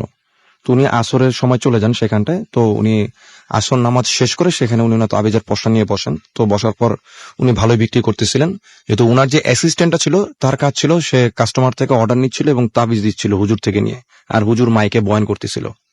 তো এই সময় একটা লোক তার কাছে আসে। তো এসে বলে যে এরকম আপনারা কি জিন ভূতের কোনো তাবিজ দেন নাকি? তখন সে বলে যে ওই তার ওস্তাদ যে ছিল তার নাম হচ্ছে শাহজাহান। তো শাহজাহান সাহেবের যে অ্যাসিস্ট্যান্ট উনি বললেন যে হ্যাঁ দেই, কিন্তু কি সমস্যা আপনার? তখন সে বলে যে এরকম আমার একটা মেয়ে আছে, তার উপর মনে হয় কোনো খারাপ জিনিসের আসর হয়েছে, তো এই জন্য আমি একটা তাবিজ চাচ্ছিলাম। তখন সে বলে আচ্ছা কি সমস্যা আপনি আমাকে খুলে বলেন। তখন সে লোকটা বলে যে আমি আপনার ওস্তাদকে বলি। তখন ওই অ্যাসিস্ট্যান্টটা বলে যে ওস্তাদ তো এখন বিজি, কথা বলতে পারবেন, আপনি আমাকে বলতে পারেন। তখন উনি বলে যে প্রায় মাসখানেক আগে এক সন্ধ্যার ঘটনা, তার মেয়ে তখন তার পাশের বাসা তার খালার বাসা থেকে ফিরতেছিল।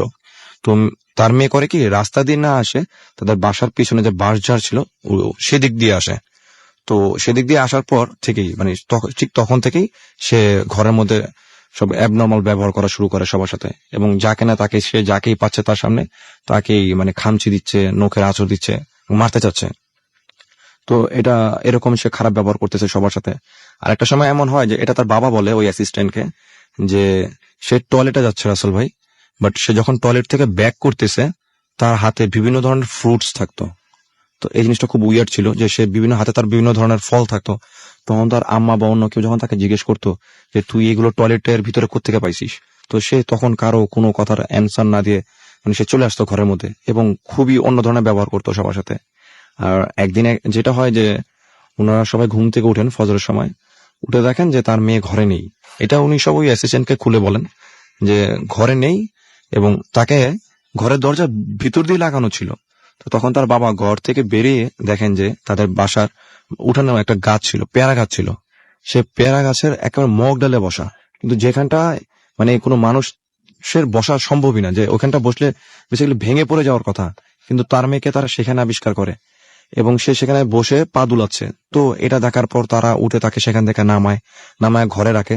তো ডে বাই ডে তার মানে বিহেভিয়ার গুলো খুব মানে অস্বাভাবিক হতে লাগলো, এবং সে যাকে না তাকে মানে মারতে শুরু করলো এবং খুব অদ্ভুত ভাষায় কথা বলতেছিল, যেগুলো তাদের কাছে না বাংলা, না আরবি, না ইংলিশ বা অন্য কোনো ভাষাই মনে হচ্ছে না তাদের কাছে। তো এই হচ্ছে মেয়ের সমস্যা। তো এটা যখন ওকে বলে, অ্যাসিস্ট্যান্টকে বলে, তখন অ্যাসিস্ট্যান্ট হুজুরকে বলাতে, হুজুর আমি গিয়ে দেখে আসি। তখন হুজুর ওকে বেসিক কিছু যে কনসেপ্ট গুলো ওকে বলে দেয় আগে থেকে। তারপর ও যায় হুজুর থেকে একটা তাবিজ নিয়ে।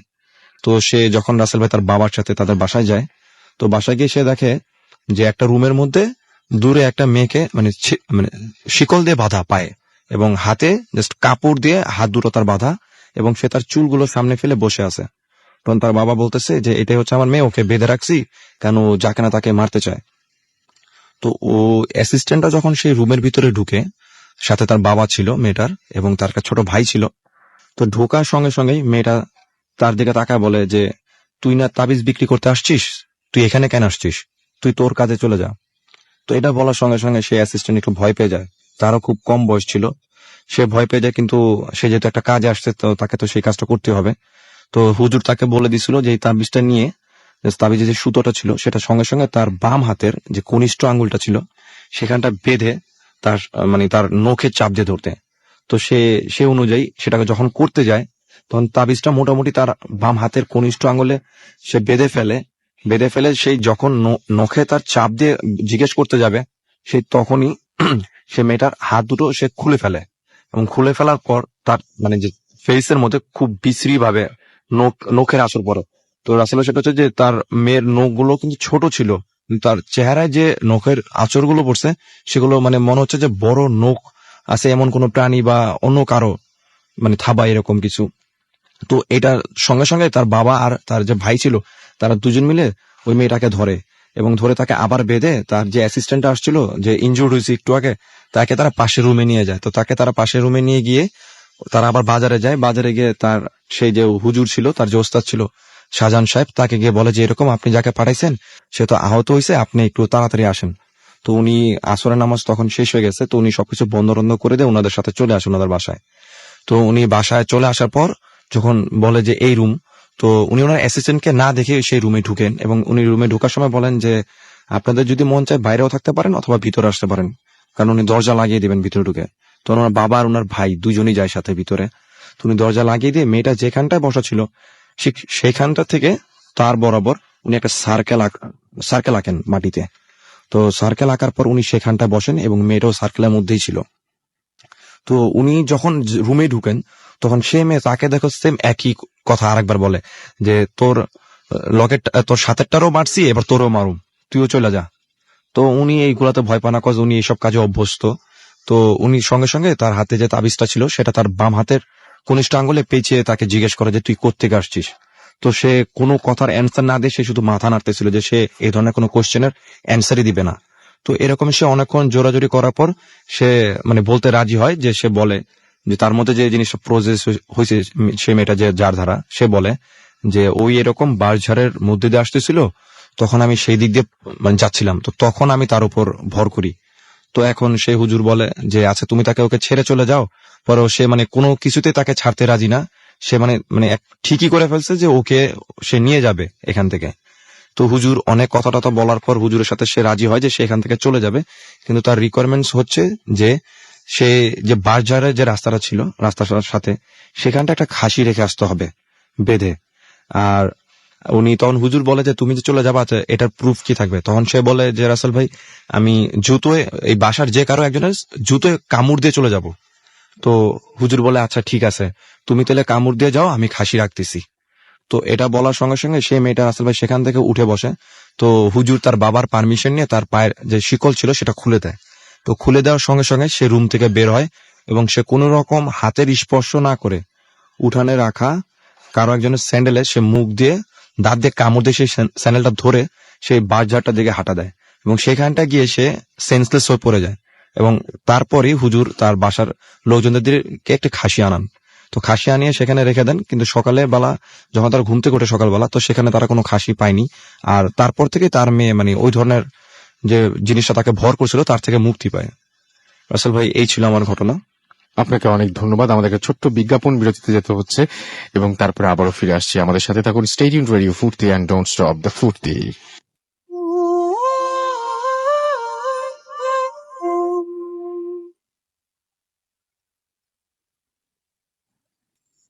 শুনছেন সবসময় রেডিও ফুর্তি 88.0 FM, বাংলাদেশের সর্ববৃহৎ রেডিও নেটওয়ার্ক।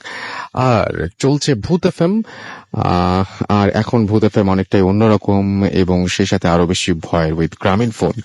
সো জানিয়ে দিচ্ছি আপনাদেরকে ঘড়ির সময়টা এখন 1:44 ঘড়ির সময়। আর আমার কাছে বেশ কিছু এসএমএস রয়েছে। এমডি আসাদ আমাদের লিখেছেন ঢাকা কামরাঙ্গীর। আচ্ছা, তিনি লিখেছেন যে একটু আগে যে ঘটনাটা বলা হলো, ওই যে তিনি বলছেন যে সত্য, সেই শহীদনগরের যে ঘটনাটা সেটা সত্য, এবং তিনি বলছেন যে আমি ছিলাম। আর এটা একটা জুতার কারখানার ঘটনা, সেটা তিনি লিখেছেন এবং সেটার গলির নাম টাম ঠিকানা দিয়ে দিয়েছেন তিনি। তন্ময় রয় আমাদের লিখেছেন বেইলি রোড থেকে, সেকেন্ড সিজনটা খুব এনজয় করছি, আই হ্যাভ এ স্টোরি। ভূত এফএম এর ইমেল অ্যাড্রেসটা তিনি চান এবং সেখানে তিনি এই ঘটনাটা পাঠাতে চান। আমাদের ইমেল অ্যাড্রেস হচ্ছে bhutfm@radiofurti.fm, which is BHWTFM@radioforti.fm। আপনার নাম, ঠিকানা এবং ফোন নাম্বার সহ আপনার জীবনের সেরা ঘটনাটি পাঠিয়ে দিন আমাদের কাছে। অবশ্যই শুরুতে উল্লেখ করতে ভুলবেন না যে ঘটনাটি আপনি নিজে সেখানে শেয়ার করতে চান নাকি আপনি চান যে আমরা ঘটনাটা পড়ে শোনাবো। যারা দেশের বাইরে রয়েছেন তারা ঘটনাটি রেকর্ড করে অডিও ক্লিপটি পাঠিয়ে দিন আমাদের কাছে।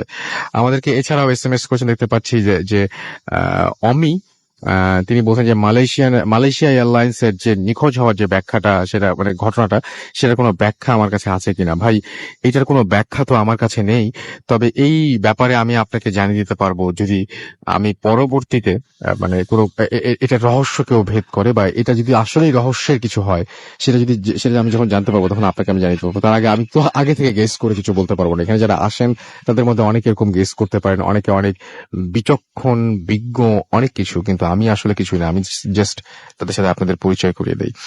বাঁধন আমাদের কুষ্টিয়া থেকে লিখেছেন যে আজকের সব স্টোরি ভালো লেগেছে, বিশেষ করে কুষ্টিয়ারটা। আমাদেরকে ইসলাম লিখেছেন যে 3টার আগে আজকে শেষ করা যাবে না, তার নাকি খবর আছে। মিশা আমাদেরকে লিখেছেন যে ভাই, আমার 3 ইয়ার্স মানে 3 বছরের একজন আমার বেবি, তার নাম হচ্ছে মুমিত, এবং সে ভূত এফএম না শুনে ঘুমায় না। He is a big fan of ভূত এফএম। মুমিত, আমার মনে হয় যে মানে কি বলবো, যে কথা আছে না যে তাড়াতাড়ি বিছানায় যাওয়া এবং যে আর্লি টু বেড, একটা একটা ব্যাপার আছে না যে আপনাকে তো আমি এখন পুরোটা বলতেও পারছি না আসলে। ভূত এফএম শুনছেন, এটা জেনেও খুব ভালো লাগছে। Thanks for being with us, but YONO যে মানে স্কুল থাকে বা এরকম, আমার মনে হয় যে এত ছোট, আচ্ছা এখন তো স্কুলেরও সময় হয়, সো একটু তাড়াতাড়ি ঘুমিয়ে পড়তে হবে, নাহলে শরীর খারাপ করবে। জয় সরকার আমাদের লিখেছেন জগন্নাথ হল থেকে, রুম নাম্বার দিয়ে দিয়েছেন তিনি, আমি সেই রুম নাম্বার নাই পড়ি। তিনি লিখেছেন আমরা সবাই মিলে বক্সে ফুল সাউন্ড দিয়ে ভূত এফএম শুনছি। অর্ক আমাদের লিখেছেন যে ব্যাকগ্রাউন্ড মিউজিকটা খুব স্কেরি। আমাদেরকে অনিকা এসএমএস করেছেন উত্তরা থেকে, ভূত এফএম সিজন 2 এবং ইজ জাস্ট গ্রেট। আমাদেরকে লিখেছেন মি অ্যান্ড মাই হাবি, তারা দুজনে মিলে শুনছেন আমাদের সাথে, এবং তিনি বলছেন আই ওয়ান্ট শেয়ার ইনসিডেন্ট, যেটা হচ্ছে তার নেইবারের, এবং তিনি বলছেন যে হাউ। আমার যেটা মনে হয় যে আপনি ঠিক যেভাবে মানুষকে অন্যকে মেইল করেন, ইমেল যেভাবে করেন, আমাদেরকে ঘটনা পাঠানোর নিয়মটা এক্স্যাক্টলি তাই। আপনি ইমেল করেন কিভাবে, আপনি জাস্ট যে লিখে ফেলেন ইমেলটা, তাই না? আপনি ওই ঘটনাটা ভাবে লিখে ফেলতে পারেন। আবার যদি আপনি মনে করেন যে আপনি কোনো একটা ওয়ার্ড ফাইলে লিখবেন, সেই ওয়ার্ড ফাইলে লিখে তারপরে সেই ওয়ার্ড ফাইলটা অ্যাটাচ করে পাঠিয়ে দিলে আমরা পেয়ে যাবো। সো এটা it's not a big deal. আমাদেরকে এসএমএস করেছেন আবির, এছাড়া আমাদেরকে দীপু আমাদের SMS করেছেন। আচ্ছা আবির লিখেছেন যে আমার কাছে 3টা ঘটনা আছে, আপনাকে খুঁজছে ভূত FM। সো আপনি আর দেরি না করে আমাদেরকে ইমেল করে দিন। দীপু আমাদের লিখছেন এবং তিনি বলছেন ভূত FM এর সব ঘটনাগুলো ভালো লেগেছে তার ওয়াইফের, এবং তিনি খুব এনজয় করেছেন ভূত FM আজকের, এবং তাদের নতুন জীবনের জন্য দোয়া করতে বলছেন। আপনাদের নতুন জীবনের জন্য থাকলো অনেক অনেক অনেক অনেক শুভকামনা। ঘটনা এখনো একটা বাকি আছে, কিন্তু সেটা একটা অডিও ক্লিপ। সো সেই অডিও ক্লিপটা আমরা শোনাবো আপনাদেরকে। তার আগে আমাকে বিদায় নিয়ে নিতে হবে, কারণ ঘড়ির কাঁটা বলছে যে এরপরের কথা বলার সময় থাকবে না। আপনারা অডিও ক্লিপটি শুনতে থাকুন, এবং তার আগে জানিয়ে দিয়ে আরো একবার আমাদের ইমেল পাঠানোর অ্যাড্রেসটি। আমাদের ইমেল অ্যাড্রেস হচ্ছে bhutfm@radio40.fm। আর আমাদেরকে যদি ফেসবুকে জানাতে চান আজকের কেমন লেগেছে আজকের এপিসোডটি, তাহলে চলে যান www.facebook.com/রেডিও ফুর্তি। রেডিও ফুর্তি স্পেলিংটাও বলে দিচ্ছি, RADIOFOORTI, রেডিও ফুর্তি। আমরা জানি যে শুরু হচ্ছে T20 ওয়ার্ল্ড কাপ, এবং আমাদের একদম মানে কি বলবো আনন্দের শেষ নাই। অনেক সুন্দর করে সেজে উঠেছে আমাদের শহরগুলো, এবং অনেক পরিষ্কার পরিচ্ছন্ন সবসময় আমরা দেখছি যে মানে যথেষ্ট যত্ন নেওয়া হচ্ছে। একটা রিকোয়েস্ট থাকবে আপনাদের সবার কাছে, যে এই পরিষ্কার শহরটি নোংরা করবেন না।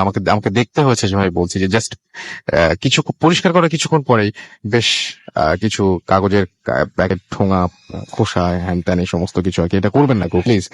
আমাদের বাংলাদেশ টিমের জন্য অনেক অনেক অনেক অনেক শুভ কামনা থাকলো, যদিও তাদেরকে একটা বাধা পার করে তারপরে যেতে হবে মূল খেলায়। তারপরে অনেক অনেক শুভ থাকলো, এবং তারা ভালো করবেন সেই বিশ্বাস আছে। দোয়া করি তার জন্য, অনেক অনেক শুভকামনা থাকলো। কারণ এই T20 ওয়ার্ল্ড কাপ অনেকটাই মানে কি বলবো পানিশে হয়ে যাবে। সো তাদেরকে চাই আমরা আমাদের টিম খেলুক, সেটা আমরা সবসময় চাই। আর সেই সাথে কথা হবে আবারও 1 সপ্তাহ পরে। ততদিনে আমরা অনেক কিছুই জেনে যাব খেলা সম্পর্কে, আর অনেক কিছু সম্পর্কে। যাই হোক, সব বাংলাদেশ টিমের জন্য আবারও শুভকামনা জানিয়ে আজকে শেষ করছি। কথা হবে আবারও আগামী সপ্তাহে ঠিক একই সময়। সেই পর্যন্ত সবাই ভালো থাকবেন, সুস্থ থাকবেন, সুন্দর থাকবেন, মোস্ট ইম্পর্টেন্টলি ফুর্তিতে থাকবেন, এবং লাস্ট যে ঘটনাটা আসছে আপনার জন্য সেটা অবশ্যই মিস করবেন না। আজকের মতো এখানেই আমার এবং মাসুমের পক্ষ থেকে টাটা।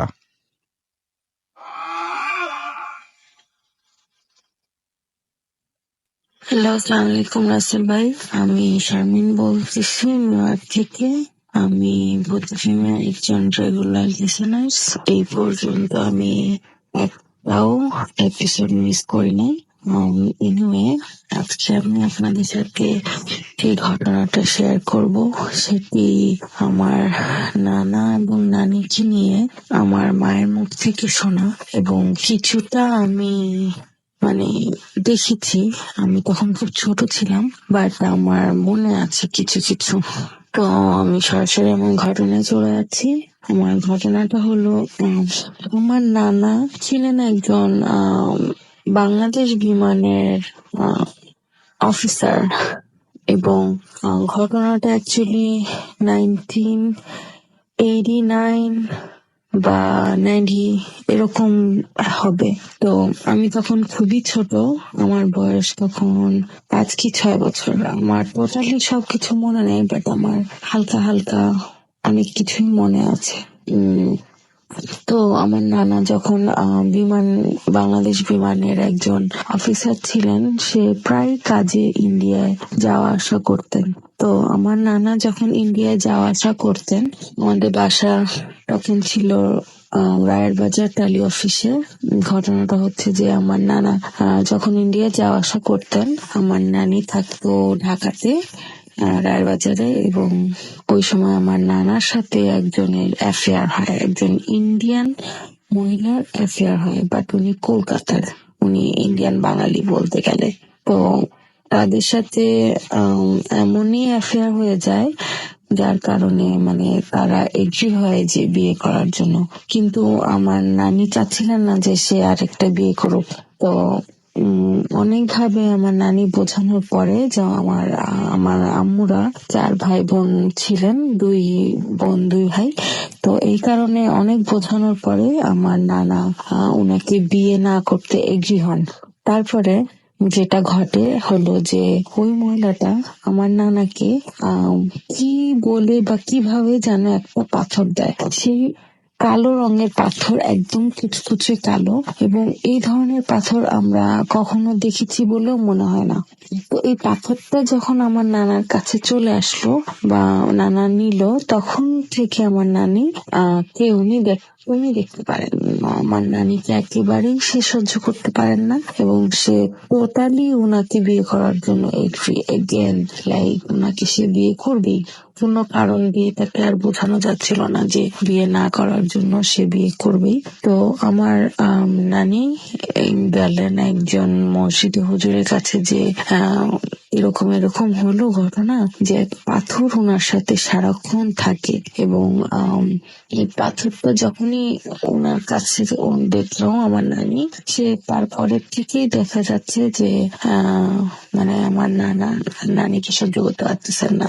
তো এই ঘটনাটা পুরাটা যখন উনি ডিটেলস ওই হুজুরকে বলেন, তখন হুজুর বললো যে ঠিক আছে, আমি আপনাকে পরের দিন জানাবো। তো কারণ হুজুর জিন দিয়ে মানে জানতে পারতো অনেক কিছু। তো পরের দিন যখন আমার নানি আবার গেল ওনার কাছে, তখন উনি বললেন যে ওই পাথরটা একটা কালো জাদু করা, এই কারণে আমার নানু কে উনি দেখতে পারেন না। তো কোনোভাবে যদি পাথরটা ওনার থেকে সরিয়ে ফেলা যায়, তাহলে হয়তো বা উনি কালো জাদু থেকে মুক্তি পাবে। তারপরে আমার নানি যখন পাথরটা নিয়ে অনেক দূরে বেড়িবাঁধের অনেক দূরে, আমার নানা যখন গোসল করতে গেছিল বাথরুমে, তখন নিয়ে আমার আম্মুকে নিয়ে সে অনেক দূরে পাথরটা ফেলে দিয়ে এসেছিল, যে বেড়িবাঁধের পরে বছিলার ওদিক দিয়ে কোন এক জায়গায় সে ফেলে দিয়ে এসেছিল। তো ফেলে দিয়ে আসার পর উনি যখন বাসায় ব্যাক করে, তখন পাথরটা সেম জায়গায় দেখতে পারেন। But how is possible, like পাথরটা কিভাবে আসলো এটা আমরা এখনো জানি না। বাট আমার এটুকু মনে আছে যে আমরা তখন ড্রয়িং রুমে বসা ছিলাম আমার আম্মু কোলে, এবং আমার নানি কোনো কারণে পাথরটা ছুঁড়ে বাইরে ফেলে দিছিল, এবং পাথরটা সরাসরি এসে বাইরে থেকে ছুটে এসে মাটিতে পড়ে, মেঝেতে, আমাদের ঘরে ড্রয়িং রুমের মেঝেতে পড়ে, এবং সেখান থেকে অনেক রক্ত বের হচ্ছিল, জলজান্ত মানুষের মতো রক্ত। এই কথাটা আমার স্পষ্ট মনে আছে, বাট বাকি কথাগুলো মনে নেই। তো যাই হোক, আমরা আমার নানাকে ওখান থেকে আর ফিরাই আনতে পারি নাই। আমার নানা ওই মহিলাটিকে বিয়ে করেন, এবং কিছুদিন আগে আমি যখন বাংলাদেশে গেছিলাম, এই জানুয়ারি 5 তারিখে, আমি আমার নানার সাথে দেখা করতে গেছিলাম। উনি এখন বর্তমানে গুলশানে থাকেন। তো আমি তখনও ওনার আঙুলে পাথরটা দেখতে পেয়েছিলাম। তো রাসেল ভাই, ছিল আমার ঘটনা। আশা করি আপনাদের ভালো লাগবে। ধন্যবাদ।